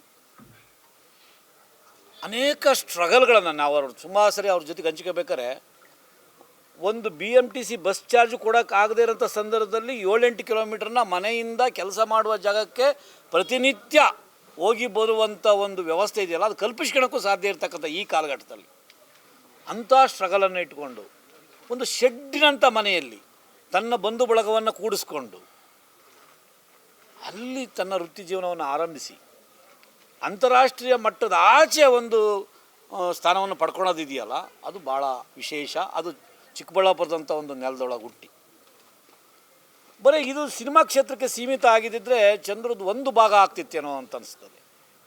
ನಿಮಗೆ ಭಾಳ ಜನಕ್ಕೆ ಗೊತ್ತಿರ್ಬೋದು, ನಮಗೆ ಎತ್ತಿನಹೊಳೆ ನೀರಾವರಿ ಸಂಬಂಧಪಟ್ಟಂಗೆ ಕಳೆದ 10-15 ವರ್ಷಗಳಿಂದ ಭಾಳ ದೊಡ್ಡ ಹೋರಾಟ ಚಿಕ್ಕಬಳ್ಳಾಪುರದಲ್ಲಿ. ಮತ್ತು ಆ ಮೂಲಕ ಇಡೀ ಚಿಕ್ಕಬಳ್ಳಾಪುರ ಜಿಲ್ಲೆಗೆ ಕೆರೆಗಳಿಗೆ ನೀರನ್ನು ತುಂಬಿಸುವಂಥದ್ದು ತಮಗೆಲ್ಲ ಗೊತ್ತಿದೆ. ಚಿಕ್ಕಬಳ್ಳಾಪುರ ಕೋಲಾರಗಳಲ್ಲಿ ಮೊದಲು ಕೋಲಾರ ಜಿಲ್ಲೆ ಆಗಿತ್ತದು. ಅಲ್ಲಿ ವೆಜಿಟೇಬಲ್ಸ್ ಬೆಳೆಯುವಂಥ ಭಾಳ ಪ್ರಮುಖವಾದಂಥ ಜಿಲ್ಲೆ ಅದು. ತರಕಾರಿಗಳಿಗೆ ಭಾಳ ಪ್ರಾಮುಖ್ಯತೆ ಕೊಟ್ಟಂಥದ್ದು. ಇಡೀ ಬೆಂಗಳೂರಿಗೆ ಅಲ್ಲಿಂದ ಹೆಚ್ಚು ಸರಬರಾಗುವಂಥ ಸಂದರ್ಭದಲ್ಲಿ ಅಲ್ಲಿನ ಅಂತರ್ಜಲ ಕುಸಿದು ಹೋಗುವಂಥ ಕುಸಿದು ಹೋಗ್ತದೆ. 1,500 ಅಡಿ ಬೋರ್ ಹಾಕಿರೋ ನೀರು ಬರೆದಂಥ ಸಂದರ್ಭದಲ್ಲಿ ಎತ್ತಿನ ಹೊಳೆಯನ್ನು ಮಾಡಬೇಕು ಅನ್ನೋವಂಥ ಒಂದು ಒತ್ತಾಯ ಬಂದಾಗ ಇಡೀ ಜಿಲ್ಲೆಯನ್ನು ಸಂಚರಿಸಿದ್ದು ಆ ಚಳುವಳಿಗಾರರ ಜೊತೆಗೆ ಮುಂಚೂಣಿಯಲ್ಲಿ ನಿಂತ್ಕೊಂಡು ಚಂದ್ರು ಅವರು ನೀರಾವರಿ ಹೋರಾಟವನ್ನು ಮಾಡಿದರು ಅನ್ನುವಂಥದ್ದು ಭಾಳ ಜನಕ್ಕೆ ಗೊತ್ತಿಲ್ಲ. ಕೆರೆಗಳಿಗೆ ನೀರು ತುಂಬಿಸೋಕ್ಕೋಸ್ಕರ, ಎತ್ತಿನ ಹೊಳೆ ಯೋಜನೆಯನ್ನು ಅನುಷ್ಠಾನ ಮಾಡೋಕ್ಕೋಸ್ಕರ ಬೀದಿಗಿಳಿದು ರೈತರ ಜೊತೆಗೆ, ಹೋರಾಟಗಾರರ ಜೊತೆಗೆ ಮತ್ತು ಅಲ್ಲಿನ ಸ್ಥಳೀಯ ಸಮಸ್ಯೆಗಳನ್ನು ಒಳಗೊಂಡಂತೆ ಬೆಳಕು ಚೆಲ್ಲಿ ಹೋರಾಟವನ್ನು ಮಾಡಿದ್ದು ಸಿನಿಮಾಯೇತರವಾಗಿ ಅವರ ವ್ಯಕ್ತಿತ್ವವನ್ನು ಇಡೀ ನಾಡು ಪರಿಚಯಿಸ್ಕೋಬೇಕಾದಂಥ ಭಾಗ. ಅದು ಭಾಳ ಮುಖ್ಯವಾಗಿ. ಇದರ ನಡುವೆ ಹೋರಾಟ ಮಾಡಿದರು, ತುಂಬ ಚೆನ್ನಾಗದು ಸಕ್ಸಸ್ ಆಯಿತು. ಇನ್ನೂ ಕೂಡ ಅದ್ರ ಜೊತೆಗೇ ಅನೇಕ ನೀರಾವರಿಗೆ ಸಂಬಂಧಪಟ್ಟಂಗೆ, ರೈತರ ಹೋರಾಟಗಾರರಿಗೆ ಸಂಬಂಧಪಟ್ಟಂಗೆ ಮತ್ತು ಅನೇಕ ವಿಚಾರಗಳನ್ನು ಜನಮಾನಸದಲ್ಲಿ ಈ ಯೋಜನೆಯಲ್ಲಿ ಬಿತ್ತುವಂಥ ನಿಟ್ಟಿನಲ್ಲಿ ಹೋರಾಟ ಮಾಡಿದರ ಜೊತೆಗೇ ತಮಗೆ ಶಿಕ್ಷಣಕ್ಕೆ ಭಾಳ ಒತ್ತು ಕೊಟ್ಟಿದ್ದು ಭಾಳ ಮುಖ್ಯವಾದ ಆ ಭಾಗದಲ್ಲಿ. ವಿಶೇಷವಾಗಿ ಶಿಡ್ಲಘಟ್ಟ, ಕೇಶವಾರವನ್ನು ಒಳಗೊಂಡಂತೆ ಸುತ್ತಮುತ್ತಿನ ಗ್ರಾಮಗಳಲ್ಲಿ ಅನೇಕ ಶಾಲೆಗಳಿಗೆ ಉಚಿತ ಪಠ್ಯಪುಸ್ತಕ, ಸಮವಸ್ತ್ರ ಮತ್ತು ಉಚಿತವಾಗಿ ಅವರಿಗೆ ಬೇಕಾದಂಥ ಅನೇಕ ಸೌಲಭ್ಯಗಳನ್ನು ಒದಗಿಸಿಕೊಡ್ತಿರ್ತಕ್ಕಂಥದ್ದು ನಿಮಗೆ ಆ ಭಾಗದಲ್ಲಿ ಸುತ್ತಮುತ್ತಲಿನ ಗ್ರಾಮದಲ್ಲಿ ಹೋದರೆ ನಿಮಗೆಲ್ಲರಿಗೂ ಜಗಜ್ಜನಿತ. ಆ ಕಾರಣಕ್ಕಾಗಿಯೇ ಅವ್ರ ತಾಯಿಯವರು ಗ್ರಾಮ ಪಂಚಾಯತಿ ಅಧ್ಯಕ್ಷ ಆಗಲಿಕ್ಕೆ ಅವರ ಸೇವೆಗಳು ಭಾಳ ಕಾರಣ, ಶೈಕ್ಷಣಿಕವಾಗಿ ಸಾಮಾಜಿಕವಾಗಿ ಮಾಡಿದಂಥದ್ದು. ಒಬ್ಬ ಸಾಧಾರಣ ಕುಟುಂಬದಲ್ಲಿ ಅಂಥದ್ದೊಂದು ಭಾಳ ರಾಜಕೀಯ ಮೇಲಾಟದ ಸ್ಥಳದಲ್ಲಿ ಒಂದು ಗ್ರಾಮ ಪಂಚಾಯತಿ ಮೆಂಬರ್ ಆಗುವಂಥ ದುಸ್ಥಿತಿ ಇರುವಂಥ ಸಂದರ್ಭದ ಒಳಗೇ ಮಧ್ಯದಲ್ಲೇ ಏನೂ ರಾಜಕಾರಣ ಗೊತ್ತಿಲ್ಲದೆ ಇರತಕ್ಕಂಥ ಒಂದು ಕುಟುಂಬ ಒಬ್ಬ ಗ್ರಾಮ ಪಂಚಾಯತಿ ಅಧ್ಯಕ್ಷರಾಗ್ತದೆ ಅಂತಂದರೆ ಅದ್ರ ಹಿಂದುಗಡೆ ಇದ್ದಂಥ ಶಿಕ್ಷಣ, ಸಮಾಜ, ಧರ್ಮದ ಸೇವೆಗಳು ಭಾಳ ಮುಖ್ಯ. ಸ್ವತಃ ಅವ್ರ ಊರಿನಲ್ಲಿ ಸುಮಾರು ಸ್ವಂತ ಹಣದಲ್ಲಿ ಆಂಜನೇಯ ಸ್ವಾಮಿ ದೇವಸ್ಥಾನವನ್ನು ಕಟ್ಟಿಸಿ ಮತ್ತು ಸುತ್ತಮುತ್ತ ಇರತಕ್ಕಂಥ ದೇವಸ್ಥಾನಗಳಿಗೆ ಜೀರ್ಣೋದ್ಧಾರಕ್ಕೆ ಶ್ರಮಿಸಿ ಅಲ್ಲಿ ಮನೆ ಮಾತಾಗಿರ್ತಕ್ಕಂಥದ್ದು ಭಾಳ ಧಾರ್ಮಿಕವಾಗಿ ಅವ್ರು ಮಾಡಿರ್ತಕ್ಕಂಥ ಅನೇಕ ಕೊಡುಗೆಗಳಲ್ಲಿ ಇದು ಭಾಳ ಮುಂಚೂಣಿಯಲ್ಲಿರ್ತಕ್ಕಂಥದ್ದು. ಇವತ್ತಿಗೂ ಕೂಡ ಯಾವುದೇ ದೇವಸ್ಥಾನ ಅಂತ ಬಂದಾಗ ಅವರು ತನ್ನದೇ ಕೆಲಸ ಅಂತ ಭಾವಿಸ್ಕೊಂಡು ಅವ್ರ ಜೊತೆ ನಿಲ್ತಕ್ಕಂಥದ್ದು ನಾವು ಭಾಳ ಕಳೆದ 10 ವರ್ಷಗಳಲ್ಲಿ ಅದನ್ನು ಗಮನಿಸಿದ್ದೀವಿ ನಾವು. ಹೀಗಾಗಿ ಇದರ ನಡುವೆ ಯಾಕೆ ನಾವು ಒಬ್ಬ ನಿರ್ದೇಶಕನಾಗಿ, ಒಬ್ಬ ನಿರ್ಮಾಪಕನಾಗಿ ಅಷ್ಟೇ ಆಗಿದ್ದರೆ ನಾವು ಇಷ್ಟೊಂದು ಅದಕ್ಕೆ ಭಾಳ ವಿಶಿಷ್ಟತೆಯನ್ನು ಕೊಡಬೇಕಾದಂಥ ಅನಿವಾರ್ಯತೆಗಳಿರಲಿಲ್ಲ. ಕರ್ನಾಟಕವನ್ನು ಒಳಗೊಂಡಂತೆ ಭಾರತ ದೇಶದಲ್ಲಿ ಕಲಾ ಮಾಧ್ಯಮದಲ್ಲಿ ಆಮೇಲೆ ಸಿನಿಮಾ ಮಾಧ್ಯಮದಲ್ಲಿ ಏನಿವತ್ತು ಹೆಸರಾಂತ ನಿರ್ದೇಶಕರಿದ್ದಾರೆ, ನಿರ್ಮಾಪಕರಿದ್ದಾರೆ, ಅವರು ವಿಭಿನ್ನವಾಗಿ ತನ್ನ ವ್ಯಕ್ತಿತ್ವವನ್ನು ತೆರೆದುಕೊಂಡಂಥ ಉದಾಹರಣೆಗಳು ಭಾಳ ಕಡಿಮೆ. ಅವರ ಕ್ಷೇತ್ರದಲ್ಲಿ ಅದ್ವಿತೀಯ ಸಾಧನೆ ಆದಾಗ್ಯೂ ಕೂಡ ಸಮಾಜ, ಶಿಕ್ಷಣ, ಸಂಸ್ಕೃತಿ ಮತ್ತು ನೆಲ ಜಲ ಅಂತ ಬಂದಾಗ ಅವರ ಸೇವೆಗಳಿಗಿಂತ ಚಂದ್ರು ಯಾಕೆ ಭಿನ್ನವಾಗಿ ನಿಲ್ತಾರೆ ಅಂದರೆ ಅದನ್ನು ಮುಂಚೂಣಿಯಾಗಿ ತಂದು ನಿಂತ್ಕೊಂಡಿದ್ದು. ನೀರಾವರಿ ಹೋರಾಟ, ಶಿಕ್ಷಣ, ಧರ್ಮ ಇವುಗಳನ್ನು ಭಾಳ ಪ್ರಮುಖ ಅಂತ ಅವರು ಅಂತರ್ಶಕ್ತಿಯಾಗಿ ಪರಿಗಣಿಸಿ ತನ್ನ ತುಡಿತಗಳನ್ನು, ತನ್ನ ಎಲ್ಲ ಕಾಳಜಿಗಳನ್ನು ಆ ಮುಖಿಯಾಗಿ ತಿರುಗಿಸ್ಕೊಂಡಿದ್ದಿದೆಯಲ್ಲ, ಅದು ಸಿನಿಮಾ ಜೊತೆಗೆ ನೀಡುವಂಥ ದೊಡ್ಡ ಇನ್ನೊಂದು ವ್ಯಕ್ತಿತ್ವದ ಅನಾವರಣ ಅಂತ ನಾವು ಭಾವಿಸ್ಬೇಕಾಗ್ತದೆ. ಹಾಗಾಗಿ ಇದ್ರ ಜೊತೆಗೆ ಏನಾಯಿತು, ಇವತ್ತು ನಿಮಗೆ ನಾವು ಗಮನಿಸ್ದಂಗೆ ನಾವು ಹೋದರೆ, ನಾನು ಕೂಡ ಅಲ್ಲಿ ಒಬ್ಬ ಜಿಲ್ಲಾ ಶಿಕ್ಷಣಾಧಿಕಾರಿಯೇ ಕೆಲಸ ಮಾಡಿದ ನಮ್ಮ ಚಿಕ್ಕಬಳ್ಳಾಪುರದಲ್ಲಿ. ನಾನು ಯಾವುದೇ ಊರಿಗೆ ಹೋದರೆ ಅಲ್ಲಿ ಚಂದ್ರದೊಂದು ಕಟೌಟ್ಸ್ ಇರೋದು.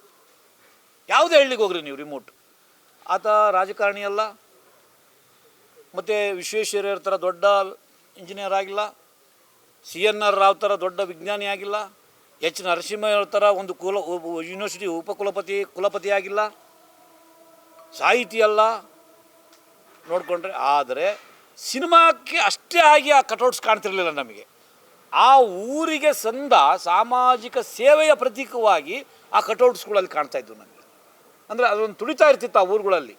ನಮ್ಮ ಚಂದ್ರು ಅನ್ನುವಂಥದ್ದು, ನಾವು ಯಾರಾದರೆ ನಮ್ಮ ಚಂದ್ರು, ಇಡೀ ಚಿಕ್ಕಬಳ್ಳಾಪುರ ಭಾವಿಸೋದಿತ್ತಲ್ಲ, ನಮ್ಮ Chandru irrespective of community, irrespective of village, irrespective of sector, ಎಲ್ಲಿ ಹೋದ್ರೂ ಆ ಒಂದು ತಾಯ್ತನದ ರಿಸೀವ್ನೆಸ್ ಇತ್ತಲ್ಲ, ಸ್ವೀಕಾರ ಇದೆಯಲ್ಲ, ಆಮೇಲೆ ಒಂದು ಬಂಧುತ್ವದ ಸ್ವೀಕಾರ ಇದೆಯಲ್ಲ, ಅದು ಭಾಳ ಅಪರೂಪ ಇವತ್ತಿನ ಕಾಲಘಟ್ಟದಲ್ಲಿ. ಬಹುಶಃ ಇದನ್ನೇನಾದರೂ ಅವ್ರು ಬಳಕೆ ಮಾಡಿಕೊಂಡಿದ್ರೆ ಇಷ್ಟೊತ್ತಿಗೆ ಒಂದು 4 ಸರಿ ML ಆಗಬೇಕಾಗಿತ್ತು.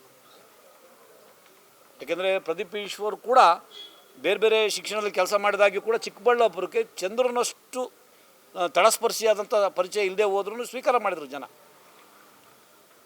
ಆದರೆ ಕಳೆದ 20 ವರ್ಷಗಳಿಂದ ಒಂದು ಜನಪರ ಕಾಳಜಿಗಳು, ಏನು ಸಮಾಜದ ಮಧ್ಯೆ ಸಮಸ್ಯೆಗಳಿದ್ದಾವೆ, ಜನ ಮಧ್ಯೆ ಸಮಸ್ಯೆಗಳಿದ್ದಾವೆ, ಬಡತನದ ಮಧ್ಯೆ ಇರತಕ್ಕಂಥ ಸಮಸ್ಯೆಗಳನ್ನು ಹುಡುಕಿ ಸ್ಪಂದಿಸಿದ್ದಿದೆಯಲ್ಲ, ಅದು ಭಾಳ ಚಂದ್ರಿಗೆ ನಾವು ವಿಭಿನ್ನವಾಗಿ ಕಾಣುವಂಥ ದೃಷ್ಟಿಕೋನ. ಒಬ್ಬ ನಿರ್ಮಾಪಕ, ಒಬ್ಬ ನಿರ್ದೇಶಕನಲ್ಲಿ ಕಾಣಕ್ಕಾಗದೇ ಇರುವಂಥ ಇನ್ನೊಂದು ಭಾಳ ವಿಶಿಷ್ಟತೆ. ಬಹುಶಃ ನೀವು ಚಂದ್ರನ ಬರೀ ಒಂದು ನಿರ್ಮಾಪಕನಾಗಿ, ನಿರ್ದೇಶಕನಾಗಿ ನೋಡಿದ್ದೀವಿ. ಭಾಳ ದೊಡ್ಡ, ಅದಕ್ಕಿಂತ ಹೆಚ್ಚು ಇನ್ನೊಂದು ಮುಖ ಇದೆಯಲ್ಲ, ಅದರ ಪರಿಚಯ ಇವತ್ತಾಗಬೇಕಾಗಿದೆ. ಅದೇನಂತಂದರೆ ಒಬ್ಬ ದೊಡ್ಡ ಅದ್ಭುತವಾದಂಥ, ಕಾಳಜಿಪರವಾದಂಥ, ನಮ್ಮ ನೆಲ ಜಲ ಉಳಿಸುವಂಥ ಒಬ್ಬ ದೊಡ್ಡ ಕೃಷಿಕನಾಗಿ ಅವರ ಅನಾವರಣ ಇದೆಯಲ್ಲ ಅಲ್ಲಿ, ಅದು ಭಾಳ ಮುಖ್ಯ. ನೀವು ಬಹುಶಃ ಯಾರಾದರೂ ಹೋಗಿ ನೋಡಿದರೆ ಅವರ ಹೊಲನ, ಬಹುಶಃ ಯಾವುದೇ ಪ್ರಗತಿಪರ ರೈತ ಮಾಡದೇ ಇರತಕ್ಕಂಥ ಕೃಷಿ ಪ್ರಯೋಗಶೀಲತೆಯನ್ನು ಅವ್ರ ಹೊಲದಲ್ಲಿ ನಾವು ನೋಡ್ತೀವಿ. ಬಹು ಮಲ್ಟಿಪಲ್ ಚಾಯ್ಸ್ ಏನಿದೆಯಲ್ಲ, ಆ ವಿಂಗಲ್ಲಿ ಒಂದು ಮೀನುಗಾರಿಕೆ ಇರ್ಬೋದು, ಆರ್ಟಿಕಲ್ಚರ್ ಇರ್ಬೋದು, ಅಗ್ರಿಕಲ್ಚರ್ ಇರ್ಬೋದು, ರೇಷ್ಮೆ ಬೆಳೆ ಇರ್ಬೋದು. ಭಾಳ ನೀವು ಸುಮ್ಮನೆ ಒಂದು ಗಮನಿಸೋದು ಏನಂತಂದ್ರೆ ಅಲ್ಲೊಂದು 4-5 ಹಟ್ಟುಗಳಿದ್ದಾವೆ. ನೀವು ಹೋಗಿ ನೋಡಿದರೆ ಆ ಹಟ್ಟು ಕರ್ನಾಟಕದ ಜನಪದ ಸಂಸ್ಕೃತಿಯನ್ನು ಹೇಳುತ್ತದೆ. ನಾವೇನು ಕೇಳಬೇಕಾಗಿಲ್ಲ. ಅಂದರೆ ನೆಲಮೂಲ ಸಂಸ್ಕೃತಿಗೆ ಒಬ್ಬ ವ್ಯಕ್ತಿ ಹೆಂಗೆ ತನ್ನನ್ನು ತಾನು ಅರ್ಪಣೆ ಮಾಡ್ಕೊಳ್ತಾನೆ ಅನ್ನುವುದು ಕೂಡ ಆ ಹೊಲದೊಳಗಿರ್ತಕ್ಕಂಥ ಸಣ್ಣ ಸಣ್ಣ ಸಂಗತಿಗಳು ಕೂಡ ಪ್ರದರ್ಶನಗೊಳ್ತವೆ ಅನ್ನೋದಿದೆಯಲ್ಲ, ಅದು ಯಾವುದೇ ಪ್ರಭಾವದಿಂದ ಬಂದಿದ್ದಲ್ಲ, ತನ್ನ ಒಳತುಡಿತದ ಪರಿಣಾಮದಿಂದ ಹುಟ್ಟುಕೊಂಡಂಥ ತುಡಿತಗಳು. ಹೀಗಾಗಿ ಯಾಕೆ ಕರ್ನಾಟಕದ ಸಾರಸ್ವತ ಲೋಕದಲ್ಲಿ, ಸಿನಿಮಾ ಲೋಕದಲ್ಲಿ, ಸಾಹಿತ್ಯಿಕ ಲೋಕದಲ್ಲಿ ಮತ್ತು ಮಾಧ್ಯಮ ಲೋಕದಲ್ಲಿ, ಕಲಾ ಮಾಧ್ಯಮ ಲೋಕದಲ್ಲಿ ಯಾಕೆ ಚಂದ್ರು ಭಿನ್ನವಾಗಿ ನಿಲ್ತಾರೆ ಅಂದರೆ, ಅವರು ಕೊಡೋಂಥ ಸಿನಿಮಾಗಳ ಮೆಸೇಜ್ ಇದೆಯಲ್ಲ, ಇವತ್ತು ಕೂಡ ನಾವು ಅವ್ರ ಜೊತೆಗಿದ್ದಾಗ ಅವ್ರನ್ನ ಆರಂಭಿಸುವುದು ತಾಜ್ ಮಹಲ್ ಸಿನಿಮಾದಿಂದ. ನಿಮ್ಮ ತಾಜ್ ಮಹಲ್ ಸಿನಿಮಾ ಇದೆಯಲ್ಲ ಸರ್, ಅದು ನಾವು ಬದಲಾದ್ವಿ, ನಾನು ಬದಲಾದೆ, ನಮ್ಮ ಮನೇಲಿ ಅದು ಪರಿಣಾಮ ಬೀರ್ತು ಅಂತ ತಂದೆ ತಾಯಿಗಳು ಹೇಳುವಂಥ, ಸ್ವತಃ ಬದಲಾದಂಥ ವ್ಯಕ್ತಿಗಳು ಹೇಳುವಂಥ ಮಾತುಗಳು ಇವತ್ತಿಗೂ ಕೂಡ ಜಗಜ್ಜನಿತ. ಅಂದರೆ ಇದು ಯಾಕೆ ಸಾಕಾಗುತ್ತೆ ಅಂದರೆ, ಒಬ್ಬ ನೆಲಮೂಲ ಬಡತನದ ಬೇಗೆಯನ್ನು ಉಂಡು ಒದ್ದು ಆಸಿ ಮಲಗಿದಂಥ ವ್ಯಕ್ತಿಗೆ ಮಾತ್ರ ಇಂಥ ಒಂದು ತುಡಿತಗಳು ತನ್ನ ಸಿನಿಮಾದ ಮೂಲಕ ಬರಲಿಕ್ಕೆ ಸಾಧ್ಯ ಆಗುತ್ತೆ. ಹಂಗಾಗಿ ಬೇರೆ ಕಾರಣಕ್ಕಾಗಿ ಅವರು ಈ ಕಾರಣಕ್ಕಾಗಿ ಬೇರೆಯವರಿಗಿಂತ ಭಿನ್ನವಾಗಿ ನಿಲ್ತಾರೆ ಅನ್ನುವಂಥದ್ದು. ನಾವು ಭಾಳ ಎಷ್ಟೇ ಕಮರ್ಷಿಯಲ್ ಮೂವಿ ಮಾಡ್ಬೋದು, ಆದರೆ ಈ ಚಿತ್ರಗಳಲ್ಲಿ ಸಿಗುವಂಥ ಸಂದೇಶ ಇದೆಯಲ್ಲ, ಭಾಳ ಜನ ನಾವು ಹೇಳ್ತೀವಿ ರಾಜ್ಕುಮಾರನ ಬಂಗಾರದ ಮನುಷ್ಯ ಸಿನಿಮಾ ನೋಡಿಕೊಂಡು ಎಷ್ಟೋ ಜನ ರೈತರಾದರು ಅಂತ. ಎಷ್ಟೋ ಜನ ಇಂಜಿನಿಯರಿಂಗ್ ಮಾಡೋಂಥ ವಿದ್ಯಾರ್ಥಿಗಳು ಚಂದ್ರು ಸಿನಿಮಾ ನೋಡಿ ತಮ್ಮ ಬದುಕನ್ನು ಬದಲಿಸಿಕೊಂಡಂಥ, ಪಥ ಬದಲಿಸಿದಂಥ ಉದಾಹರಣೆಗಳು ಕರ್ನಾಟಕದ ಮಧ್ಯದಲ್ಲಿ ನಮಗೆ ಸಿಗ್ತವೆ. ಈ ಕಾರಣಕ್ಕೆ ಚಂದ್ರದ ಇನ್ನೊಂದು ಪ್ರತಿಭೆ ಇದೆಯಲ್ಲ, ಅದನ್ನು ನಾವು ಗುರುತಿಸ್ಬೇಕು. ಸಿನಿಮಾ ತೆಗೆಯೋದು ಇವತ್ತು ನಿಮಗೆ ಗೊತ್ತಿದೆ, ದಿನ ಬೆಳಗಾಗೋದ್ರೊಳಗೆ ಸಿನಿಮಾಗಳು ಎಷ್ಟು ಸಂಖ್ಯೆಯಲ್ಲಿ ಬರ್ತಿದೆ, ಏನಾಗ್ತಿದೆ, ಏನು ಮೆಸೇಜ್ ಓರಿಯೆಂಟೇಷನ್ ಇದೆ, ಯಾವ ರೀತಿ ಸಿನಿಮಾಗಳಿದ್ದಾವೆ ಅನ್ನೋದು. ಇದ್ರ ಮಧ್ಯೆ ಆ ಥರ ತನ್ನನ್ನು ಅಪಾಪಿಸಿಕೊಳ್ಳದೆ, ಸಿನಿಮಾದ ಹಿಂದೆ ಗೀಳನ್ನು ಹಚ್ಕೊಳ್ಳದೆ ಸಮಾಜದ ಗೀಳನ್ನು ಹಚ್ಕೊಂಡು ಸಿನಿಮಾ ಮಾಡೋದಿದೆಯಲ್ಲ, ಅದು ಭಾಳ ವಿಶಿಷ್ಟತೆ. ಇವತ್ತು ಒಬ್ಬ ಸಾಧಾರಣವಾದ ಸಿನಿಮಾದಿಂದಲೂ ಕೂಡ ಭಾವನಾತ್ಮಕ ಸಿನಿಮಾಗಳು, ಕೌಟುಂಬಿಕ ಸಿನಿಮಾಗಳು, ಸಂದೇಶಾತ್ಮಕ ಸಿನಿಮಾಗಳಿಂದ ಹಿಡಿದು ಇವತ್ತು ಕಬ್ಜಾ ಅಂತ ಒಂದು ಸಿನಿಮಾನ ಅಂತಾರಾಷ್ಟ್ರೀಯ ಮಟ್ಟಕ್ಕೆ ತೆಗೆದುಕೊಂಡು ಹೋಗುವ ಸಾಮರ್ಥ್ಯನೂ ಕೂಡ, ತಾಂತ್ರಿಕ ಕೌಶಲ್ಯ, ನಿರ್ದೇಶನದ ಕೌಶಲ್ಯ, ನಿರ್ಮಾಣದ ಸಾಮರ್ಥ್ಯಗಳನ್ನು ತೋರಿಸ್ಕೊಟ್ಟಂಥದ್ದು ಚಂದ್ರು ಅವ್ರ ಮತ. ಇವತ್ತು ಯಶ್ ಅವರು ನಮಗೆ ಇಡೀ ಇಂಟರ್ನ್ಯಾಷನಲ್ ಲೆವೆಲಲ್ಲಿ ಕಾಣ್ತಾರೆ. ಯಾಕೆಂದರೆ ದೊಡ್ಡ ಸ್ಟಾರ್ ಕೂಡ, ನಮ್ಮ ಕರ್ನಾಟಕದ ಒಂದು ದೊಡ್ಡ ಹೆಮ್ಮೆ, ಅಸ್ಮಿತೆ. ಅದರ ಜೊತೆಗೆ ನಿರ್ದೇಶನದಲ್ಲಿ ಅಂತಾರಾಷ್ಟ್ರೀಯ ಮಟ್ಟದ ಅಂಥದ್ದೇ ಒಂದು ಸ್ಥಾನವನ್ನು ರೀಚ್ ಮಾಡೋದಿದೆಯಲ್ಲ, ಅದಕ್ಕೆ ಚಂದ್ರು ಭಿನ್ನವಾಗಿ ಕಾಣ್ತಾರೆ. ಇವತ್ತು ಕೋಟ್ಯಾಂತರ, ನೂರಾರು, ಸಾವಿರಾರು ಕೋಟಿ ಇರ್ತಕ್ಕಂಥ ಸಂಸ್ಥೆಗಳು ಅಂಥದ್ದೊಂದು ಸಿನಿಮಾ ಮಾಡಲಿಕ್ಕೆ ಭಯಪಡುವಂಥ ಸನ್ನಿವೇಶದೊಳಗೆ ಸಿಂಗಲ್ ಆರ್ಮಿಯಾಗಿ ಇಟ್ಕೊಂಡು ನಿರ್ದೇಶನ, ನಿರ್ಮಾಣ ಮತ್ತು ಅದರ ಎಲ್ಲ ವ್ಯವಸ್ಥೆಗಳನ್ನು ಮಾಡಿಕೊಂಡು ಇವತ್ತು ಅಂತಾರಾಷ್ಟ್ರೀಯ ಮಟ್ಟದಲ್ಲಿ ಕಬ್ಜಾ ಬಗ್ಗೆ ಮಾತಾಡುವಂಥ ಒಂದು ಸಿನಿಮಾವನ್ನು ತಾಂತ್ರಿಕವಾಗಿ ರೀಚ್ ಮಾಡಿಸಿದ್ದಿದೆಯಲ್ಲ, ಮತ್ತು ಅದರ ಮೇಕಿಂಗಲ್ಲಿ ರೀಚ್ ಮಾಡಿಸಿದ್ದಿದೆಯಲ್ಲ, ಮತ್ತು ಇಡೀ ಅಂತಾರಾಷ್ಟ್ರೀಯ ಇಂಗ್ಲೀಷ್ ಮೂವಿಯನ್ನೂ ಇಟ್ಕೊಂಡು ಇವತ್ತೇನು ನಾವು ಸೋಕಾಲ್ಡ್ ಲ್ಯಾಂಗ್ವೇಜ್ಗಳಲ್ಲಿ ಬರ್ತಕ್ಕಂಥ ಎಕ್ಸ್ಪೆರಿಮೆಂಟಲ್ ಮೂವಿಗಳಿದಾವಲ್ಲ, ಅವನ್ನೂ ಇಟ್ಕೊಂಡು ಅವ್ರ ಮಧ್ಯೆ ಇವತ್ತು ಕಬ್ಜಾ ಮಾತಾಡಿಸುತ್ತೆ ಅನ್ನೋದಾದರೆ ದಟ್ ಈಸ್ ದ ಡಿಫ್ರೆಂಟ್. ಅದು ಇನ್ನೊಂದು ಭಿನ್ನವಾಗಿ ಚಂದ್ರು ಕಾಣಲಿಕ್ಕೆ ಸಾಧ್ಯ ಇರತಕ್ಕಂಥದ್ದು. ಹಾಗಾಗಿ ಯಾಕೆ ನಾವು ಇವತ್ತು ಇವೆಲ್ಲವನ್ನು ಪರಿಗಣಿಸಿ ಇವತ್ತು ಭಾಳ ವಿಶೇಷ ಈ ಬರ್ತ್ಡೇ ಯಾಕೆ ಅಂತಂತಂದರೆ, ಮಣಿಪುರದ ಅಂತಾರಾಷ್ಟ್ರೀಯ ವಿಶ್ವವಿದ್ಯಾನಿಲಯ ಇವತ್ತು ಅವರಿಗೆ ಡಾಕ್ಟ್ರೇಟನ್ನು ಕೊಟ್ಟಿದೆ. ಭಾಳ ವಿಶೇಷ. ಬಹುಶಃ ಎಲ್ಲೋ ಒಂದು ಕಡೆ ಕರ್ನಾಟಕದಲ್ಲಿ ಎಷ್ಟು ಮಹತ್ವ ಬಂದಿದೆಯೋ ಏನೋ ಅನ್ನೋದು ನಮ್ಮದು ಬೇರೆ ಪ್ರಶ್ನೆ. ಇವತ್ತು ಆಲ್ ಇಂಡಿಯಾ ಲೆವೆಲಲ್ಲಿ ಇಲ್ಲಿಂದ ತುಂಬ ಭಾರತದ ತುದಿಯಲ್ಲಿರ್ತಕ್ಕಂಥ ಒಂದು ರಾಜ್ಯದ ವಿಶ್ವವಿದ್ಯಾನಿಲಯ ಕರ್ನಾಟಕದಲ್ಲಿರ್ತಕ್ಕಂಥ ಒಬ್ಬ ಚಂದ್ರನ್ನ ಈ ಎಲ್ಲ ಪರಿಭಾಷೆಗಳನ್ನು, ಈ ಎಲ್ಲ ಕ್ಷೇತ್ರಗಳನ್ನು ಗುರುತಿಸಿ, ಭಾಳ ಮುಖ್ಯವಾಗಿ ಗೌರವ ಡಾಕ್ಟ್ರೇಟ್ ಬರಬೇಕಾದ್ರೆ ಸಿನಿಮಾ ರಂಗಕ್ಕೆ ಬಂದಿತ್ತೆ ಅಂತ ಕಾಣ್ತಾರೆ. ಅದು ಭಾಳ ಗಮನಿಸಬೇಕಾಗಿರೋದು ಮಿತ್ರರು.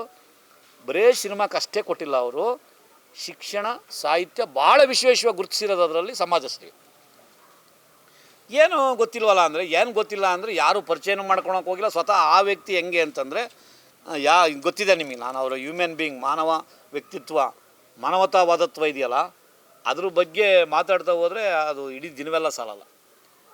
ನನಗೆ ಇರೋ ಮಾಹಿತಿ, ನಾನು ಸುಮಾರು 10 ವರ್ಷದಿಂದ ನಮ್ಮ ಲಕ್ಷ್ಮಣ ಸಿನಿಮಾ ಬಂತಲ್ಲ, ನಮ್ಮ ರೇವಣ್ಣ ಸಾಹೇಬ್ರ ಮಗಂದು, ಅದಕ್ಕಿಂತ ಹಿಂದಿನಿಂದಲೂ ಅವ್ರ ಜೊತೆಗಿರುವಂಥ ಸಂದರ್ಭದಲ್ಲಿ ಇಡೀ ಚಿತ್ರರಂಗ ಇದು ಭಾಳ ನೋಟೆಡ್ ಪಾಯಿಂಟು. ಇವತ್ತುವರೆಗೂ ಚಂದ್ರು ನಮಗೆ ₹1 ಕೊಡಬೇಕು ಅನ್ನುವಂಥ ಒಂದೇ ಒಂದು ಸೊಲ್ಲನ್ನು ಕರ್ನಾಟಕವನ್ನು ಒಳಗೊಂಡಂತೆ ತೆಲುಗು, ತಮಿಳು, ಭಾರತದ ಮುಂಬೈಯನ್ನು ಸೇರಿಕೊಂಡು ಎಲ್ಲೂ ಒಂದು ಸೊಲ್ಲು ಇಲ್ಲ. ಅದು ಈ ಕರ್ನಾಟಕಕ್ಕೆ ಚಂದ್ರು ಕೊಟ್ಟಿರೋ ಕೊಡುಗೆ.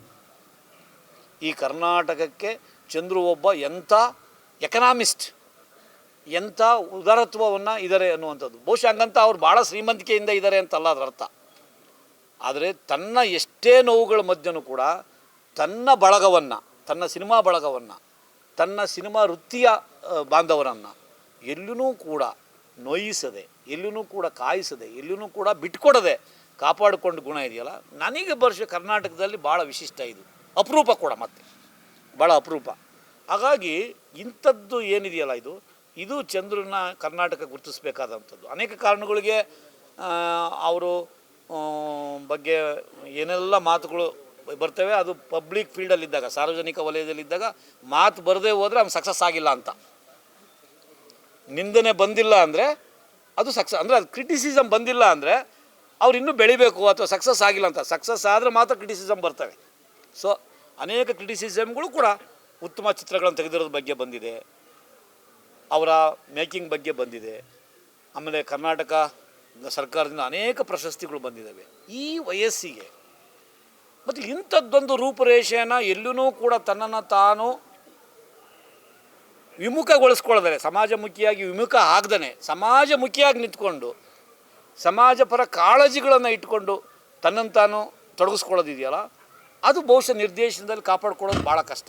ನಾವು ದಿನ ಪೇಪರಲ್ಲಿ ಓದ್ತೀವಿ, ಅವ್ರು ಯಾರು ಬಂದರು ಹೋಗೇ ಬಿಟ್ರು, ಇವತ್ತಿಗೂ ದುಡ್ಡು ಕೊಟ್ಟಿಲ್ಲ, ಇವತ್ತು ಸಾಲ ಕೊಟ್ಟಿದ್ದೆ ನಂಗೆ ಕೊಟ್ಟಿಲ್ಲ, ಇವತ್ತು ಹಂಗೆ ಮಾಡಿದ್ರು ಹಿಂಗೆ ಮಾಡಿದ್ರು ನನಗೆ ಇಂಥ ಬರ್ತಾಯಿದ್ದೇವೆ. ಆದರೆ ಚಂದ್ರು ಬಗ್ಗೆ ಇವತ್ತಿನವರೆಗೂ ಅಂಥದ್ದೊಂದು ಲೈನು ಯಾವ ಮಾಧ್ಯಮದಲ್ಲಾಗಲಿ, ಸಿನಿಮಾದಾಗಲಾಗಲಿ, ಪತ್ರಿಕೆಲಾಗಲಿ ನಾವಂತೂ ಓದಿಲ್ಲ. ಮತ್ತು ವೈಯಕ್ತಿಕವಾಗಿ ಅವರ ಯಾವ ಸ್ನೇಹವರ್ಗರು ನೋಡಿಲ್ಲ. ಹಂಗೇನಾರು ಮಾಡಿದರೆ ಅವ್ರು ಈ ಮನೆಗೆ ಇರ್ತಿರ್ಲಿಲ್ಲ. ಇಲ್ಲ ಡಾಲರ್ಸ್ ಕಾಲೋನಿಲ್ಲೋ ಒಂದು 100/100 ಅಥವಾ ನಮ್ಮ ಸದಾಶಿವನಗರದಲ್ಲೋ ಇಲ್ಲೋ ಇರ್ತಕ್ಕಂಥ ವ್ಯವಸ್ಥೆ. ಅವರು ಮೊದಲನೇ ಆಮೇಲೆ ಭಾಳ ಇದನ್ನು ನಾವು ತಮ್ಮ ಹತ್ರ ಹೇಳಲೇಬೇಕು. ಸರಸ್ವತಿಯನ್ನು ಅವರು ಪ್ರೀತಿಸಿದಷ್ಟು ಬೇರೆ ಯಾರು ಪ್ರೀತಿಸಿದಷ್ಟು ಉದಾಹರಣೆಗಳು ಇಲ್ಲ. ಇವತ್ತು ಏನು ಸಾಮಾಜಿಕ ತಲ್ಲಣಗಳಿದಾವಲ್ಲ, ಆ ತಲ್ಲಣಗಳಿಗೆ ಸರಸ್ವತಿಯಲ್ಲಿ ಉತ್ತರ ಕಂಡುಕೊಳ್ಳುವಂಥ ಪ್ರಯತ್ನ ಮಾಡಿದ ಏಕೈಕ ನಿರ್ದೇಶಕ ಅಂದರೆ ಚಂದ್ರು. ಇವತ್ತು ಸಮಾಜದ ತಲ್ಲಣಗಳಿದಾವಲ್ಲ, ನೋವುಗಳಿದಾವಲ್ಲ, ಸಂಕಟಗಳಿದಾವಲ್ಲ, ಅವುಗಳಿಗೆ ಉತ್ತರ ಕಂಡುಕೊಳ್ಳೋಕ್ಕೆ ಸರಸ್ವತಿಯನ್ನು ಆರಾಧಿಸಿದ್ದು. ಇವತ್ತು ದುಡ್ಡು ಮಾಡೋಕ್ಕೆ ಸರಸ್ವತಿಯನ್ನು ಆರಾಧಿಸೋದಲ್ಲ, ಫೇಮ್ ಮಾಡೋಕ್ಕೆ ಸರಸ್ವತಿಯನ್ನು ಆರಾಧಿಸೋದಲ್ಲ, ತನ್ನನ್ನು ತಾನು ಸರ್ವೈವಲ್ ಆಗೋಕ್ಕೆ ಸರಸ್ವತಿಯನ್ನು ಆರಾಧಿಸೋದಿಲ್ಲ. ಇವತ್ತು ಎಲ್ಲ ಸಿನಿಮಾಗಳು ಸಮಾಜದ ತಲ್ಲಣಗಳನ್ನು, ಸಮಾಜದ ತುಡಿತಗಳನ್ನು, ಗೊಂದಲಗಳನ್ನು, ನೋವುಗಳನ್ನು ನಿವಾರಿಸೋಕ್ಕೆ ಅವರು ಬಳಸ್ಕೊಂಡಂಥ ಮಾಧ್ಯಮ ಸರಸ್ವತಿ ಮಾಧ್ಯಮ. ಹಾಗಾಗಿ ಭಾಳ ಜನ ನಮ್ಮ ಸ್ನೇಹಿತರು ಉಪೇಂದ್ರ ಸರ್ ಇಲ್ಲಿದ್ದಾರೆ, ಅವ್ರು ಹೇಳ್ತಿರ್ತಾರೆ ಯಾವಾಗಲೂ ಇಂಟೆಲಿಜೆಂಟ್ ಆ್ಯಂಡ್ ಜೆಂಟ್ಲ್ಮ್ಯಾನ್ ಡೈರೆಕ್ಟ್ರ್ ಅಂತ ಅವ್ರು ನಮ್ಗೆ ಕೊಟ್ಟಿದ್ದಾರೆ ಭಾಳ. ಅದಕ್ಕೆ ಅಕ್ಷರಶಃ ಅವರು ಅನ್ವಯ ಆಗ್ತಾರೆ. ಮತ್ತು ಸರಸ್ವತಿ ಪುತ್ರ ಏನಾದ್ರೂ ಒಂದು ಮಾಡಬೇಕು ಅಂತಂದರೆ ಅವರು ಎಷ್ಟು ಸರಿ ನಾವು ಬೈದಿದ್ದೀವಿ, ಆರೋಗ್ಯ ಹಾಳಾಗುತ್ತೆ, ನೀವಿದ್ದರೆ ಇಂಥವ್ನು ನಿಮ್ಮ ಆರೋಗ್ಯ ಚೆನ್ನಾಗಿದ್ರೆ ಇಂಥ 10 ಸಿನಿಮಾ ತೆಗಿಬೋದು ಅಂದರೆ ಕೇಳಲ್ಲ. ಬೆಳಗಿನ ಜಾವ ರಾತ್ರಿಯೆಲ್ಲ ರಾಕ್ಷಸನ ಥರ ಕೆಲಸ ಮಾಡುವಂಥ ಗುಣ. ಈ ರಾಕ್ಷಸನ ಥರ ಕೆಲಸ ಮಾಡುವ ಗುಣವೇ ಕೆಲವು ಕಡೆ ಶತ್ರು ಆಗ್ಬಿಟ್ಟಿದೆ ಅವರಿಗೆ. ಮತ್ತು ಯಾಕೆಂದರೆ ನನಗೆ ಮಾಡೋಕ್ಕಾಗಲ್ಲ ಅಂದಾಗ ಮಾಡೋರನ್ನ ಏನು ಮಾಡ್ತೀವಿ ನಾವು, ಮೆಚ್ಚುಗೆ ವ್ಯಕ್ತಪಡಿಸೋದಕ್ಕಿಂತ ಅವ್ರ ಬಗ್ಗೆ ಒಂದು ಸಣ್ಣ ಸುಳ್ಳು ಹೇಳ್ಬಿಟ್ರೆ ಸಾಕಷ್ಟೇ, ಮುಗಿದೋಯ್ತು. ಆ ಥರದ್ದವು ಕೂಡ ಅನುಭವಿಸಿದ್ದಾರೆ. ಆದರೆ ಯಾವುದಕ್ಕೂ ಜಗ್ಗದೆ, ಯಾವುದಕ್ಕೂ ಬಗ್ಗದೆ ಇಡೀ ಕರ್ನಾಟಕದ ನೆಲಮೂಲ ಸಂಸ್ಕೃತಿಯನ್ನು ತನ್ನ ಹೆಗಲ ಮೇಲೆ ಹೊತ್ಕೊಂಡು ಇವತ್ತು ನಿಂತಿದ್ದಾರೆ ಅಂದರೆ ಅದು ಕರ್ನಾಟಕದ ಚಿಕ್ಕಬಳ್ಳಾಪುರದ ಕೇಶವಾರಕ್ಕಿರ ಶಕ್ತಿ ಅನ್ನುವಂಥದ್ದು ಭಾಳ ಮುಖ್ಯ ಇವತ್ತೂ ಕೂಡ. ಹಾಗಾಗಿ ಇದು ಭಾಳ ಮುಖ್ಯ. ಈ ಆ್ಯಂಗಲಲ್ಲಿ ನಾವು ನೋಡಬೇಕಾಗಿದೆ. ಮತ್ತು ಈ ಆ್ಯಂಗಲಲ್ಲಿ ಚಂದ್ರನ ನಾವು ಕಂಡುಕೋಬೇಕಾಗಿದೆ. ಇವತ್ತು ಚಂದ್ರನ ಸಿನಿಮೇತರವಾಗಿ ಯಾವ ಮುಖಗಳಿದ್ದಾವೆ ಆ ಮುಖಗಳನ್ನು ನಾವು ಪರಿಚಯ ಮಾಡ್ಕೋಬೇಕಾಗಿದೆ. ಹಾಗಾಗಿ ಇವತ್ತು ಇಡೀ ನೋಡಿರಿ, ಇವತ್ತು ಹೆಂಗಾಗಿದೆ ರಾಜಕಾರಣವನ್ನು ಒಳಗೊಂಡಂತೆ ಅನೇಕ ಕ್ಷೇತ್ರಗಳು ಎಷ್ಟು ಪೊಲ್ಯೂಟ್ ಆಗಿದ್ದಾವೆ ಅನ್ನೋದು ಗೊತ್ತು ನಿಮಗೆ. ದಿನ ಬೆಳಗಾದರೆ ಓದಕ್ಕೆ ವಾಕರಿಕೆ ಬರುವಂಥ ಸ್ಥಿತಿಗಳಲ್ಲಿ ಯಾಕೆ ಚಂದ್ರು ಮುಖ್ಯ ಆಗ್ತಾರೆ ಅಂತಂದರೆ, ಯಾವ ರಂಗದಲ್ಲೂ ಕೂಡ ತನ್ನನ್ನು ತಾನು ಅಪವಿತ್ರಗೊಳಿಸ್ಕೊಳ್ದಲೆ, ತನ್ನನ್ನು ತಾನು ಅಪಭ್ರಂಶಗೊಳಿಸ್ಕೊಳ್ದಲೆ ತನ್ನ ವ್ಯಕ್ತಿತ್ವವನ್ನು ಉಳಿಸ್ಕೊಂಡಿದೆಯಲ್ಲ, ಅದು ಇವತ್ತಿನ ರಾಜಕಾರಣಕ್ಕೆ ವಿಶೇಷವಾಗಿ ಚಿಕ್ಕಬಳ್ಳಾಪುರಕ್ಕೆ ಬೇಕಿತ್ತೇನೋ ಅಂತ ಅನಿಸಕ್ಕೆ ಶುರುವಾಗಿದೆ. ಸೊ ಅಂಥದ್ದೊಂದು ದಿನಕ್ಕೆ ನೀವು ಕಾಯೋಣ. ಇಡೀ ಚಿಕ್ಕಬಳ್ಳಾಪುರ ಜನ ಕಾಯ್ತಿದ್ದಾರೆ. ಅಷ್ಟೇ ಅಲ್ಲ, ಇವತ್ತು ಕೂಡ ರಾಜ್ಯ ಮಟ್ಟದಲ್ಲಿ ಅಂಥದ್ದೊಂದು ನಿರೀಕ್ಷಣ ಅನೇಕ ರಾಜಕೀಯ ಪಕ್ಷಗಳು ಇವತ್ತು ಇಟ್ಕೊಂಡಿದ್ದಾವೆ ಚಂದ್ರು ಬಗ್ಗೆ. ಅದು ನಮಗೆ ಪರ್ಸನಲಾಗಿ ಗೊತ್ತು. ನಾನು ಸರ್ಕಾರದ ಲೆವೆಲಲ್ಲಿ ಕೆಲಸ ಮಾಡಿದ್ದೀನಿ, ಮಂತ್ರಿಗಳ ಹತ್ರ ಕೆಲಸ ಮಾಡಿದ್ದೀನಿ. ಇವತ್ತು ಕೂಡ ಅಂಥದ್ದೊಂದು ದೊಡ್ಡ ಸ್ಟ್ರಾಂಗ್ ಟಾಕ್ಸ್ ರಾಜಕೀಯ ವಲಯದಲ್ಲಿದೆ. ನಾವು ನೀವು ಅಂಥದ್ದೊಂದು ದಿನ ನಿರೀಕ್ಷೆ ಮಾಡೋಣ. ಭಾಳ ವಿಶೇಷವಾಗಿ ಇವತ್ತು ಭಗವಂತ ಮುಂದಿನ ದಿನಗಳಲ್ಲಿ ಭಾಳ ಮತ್ತೆ 2 ಮಾತು. ನಾಳೆ ಮುಂದಿನ ತಿಂಗಳು ಫಾದರ್ ಅಂತ ಒಂದು ಸಿನಿಮಾ, ಅದ್ಭುತವಾದಂಥ ಸಿನಿಮಾ. ಬಹುಶಃ ಇವತ್ತು ಕೂಡ ನೋಡಿ ನಮಗೆ ಭಾಳ ಆಶ್ಚರ್ಯ ಆಯಿತು ಅವ್ರಿಗೆ. ನೀವು ಇದರಲ್ಲಿ ಗಮನಿಸಬೇಕಾಯ್ತು ಮಿತ್ರರು, ಏನು ಗೊತ್ತಾ, ಇಡೀ ಸ್ಟಾರ್ ಡೈರೆಕ್ಟ್ರು ಅಂತಾರಾಷ್ಟ್ರೀಯ ಮಟ್ಟದಲ್ಲಿ ಚಂದ್ರು ಅಮೇರಿಕದಲ್ಲಿ ಯಾರು ಅನ್ನೋದು ಕನ್ನಡಿಗರಿಗೆ ಮತ್ತು ವಿಶೇಷವಾಗಿ ಬೇರೆ ಬೇರೆ ತೆಲುಗು ತಮಿಳು ಎಲ್ಲರಿಗೂ ಗೊತ್ತಿರೋಂಥ ಡೈರೆಕ್ಟ್ರು ಒಂದು ಕಥೆಗೋಸ್ಕರ ಆ ಕಥೆ ಬರೆದಂಥ ಸ್ಟೋರಿ ರೈಟರ್ನ ಡೈರೆಕ್ಟರ್ನಾಗಿ ಮಾಡಿ ಹಿಂದೆ ನಿಂತ್ಕೊಂತಾರೆ. Because of message, because of concern of the society. ಈ ಸಿನಿಮಾ ನನ್ನ ಭಾವನೆಗಳನ್ನು ಸೊಸೈಟಿಗೆ ಹೇಳುತ್ತೆ, ನನ್ನ ಸಂದೇಶಗಳನ್ನು ಸೊಸೈಟಿ ಕೊಡುತ್ತೆ. ನಾನು ಡೈರೆಕ್ಟರ್ ಆಗಬೇಕಾಗಿಲ್ಲ, ನನ್ನ ತುಡಿತಗಳು ಅಲ್ಲಿ ಬಿತ್ತರಾಗಬೇಕು, ಅದ್ರ ಮೂಲಕ ಜನಮುಖಿಯಾಗಿ ಅದು ರೀಚ್ ಆಗಬೇಕು, ಅದ್ರ ಮೂಲಕ ಏನಾದರೂ ಒಂದಿಷ್ಟು ಕೊಡುಗೆ ಈ ಸಮಾಜಕ್ಕೆ ಆಗಬೇಕು ಅನ್ನುವಂಥ ಕಾಳಜಿಯಿಂದ ಒಬ್ಬ ಸ್ಟಾರ್ ಡೈರೆಕ್ಟ್ರು ಇನ್ನೊಬ್ಬ ಡೈರೆಕ್ಟ್ರನ್ನ ತಂದು ಸಿನಿಮಾ ಮಾಡಿಸ್ತಾರೆ ಅವ್ರ ಬ್ಯಾನರಲ್ಲಿ. ತೋರಿಸ್ರಿ ನೀವು ಯಾವ್ದಾರ ಉದಾಹರಣೆ ಇದ್ದರೆ ತೋರಿಸ್ರಿ. ಇದಕ್ಕಿಂತ ಕರ್ನಾಟಕಕ್ಕೆ ಇನ್ನೇನು ಬೇಕು? ಅಂದರೆ ಅಲ್ಲಿ ಮುಖ್ಯ ಆಗೋದು ಒಂದು ಫಾದರ್ ಇವತ್ತು ಮರುನಿರ್ಮಾಣ ಮಾಡಬೇಕಾಗಿದೆ ಸಂಬಂಧಗಳನ್ನು. ನಾವು ನಿರ್ಮಾಣ ಮಾಡೋದಲ್ಲ, ಮರುನಿರ್ಮಾಣ. ಇವತ್ತು ಸಂಬಂಧಗಳು ಮುರಿದೋಗಿರೋದನ್ನು ಮತ್ತೆ ಕಟ್ಟಬೇಕಾಗಿದೆ, ಮುರಿದೋಗಿರೋ ಸಂಬಂಧಗಳನ್ನು. ಆ ಕೆಲಸನ ಫಾದರ್ ಸಿನಿಮಾ ಮಾಡುತ್ತೆ.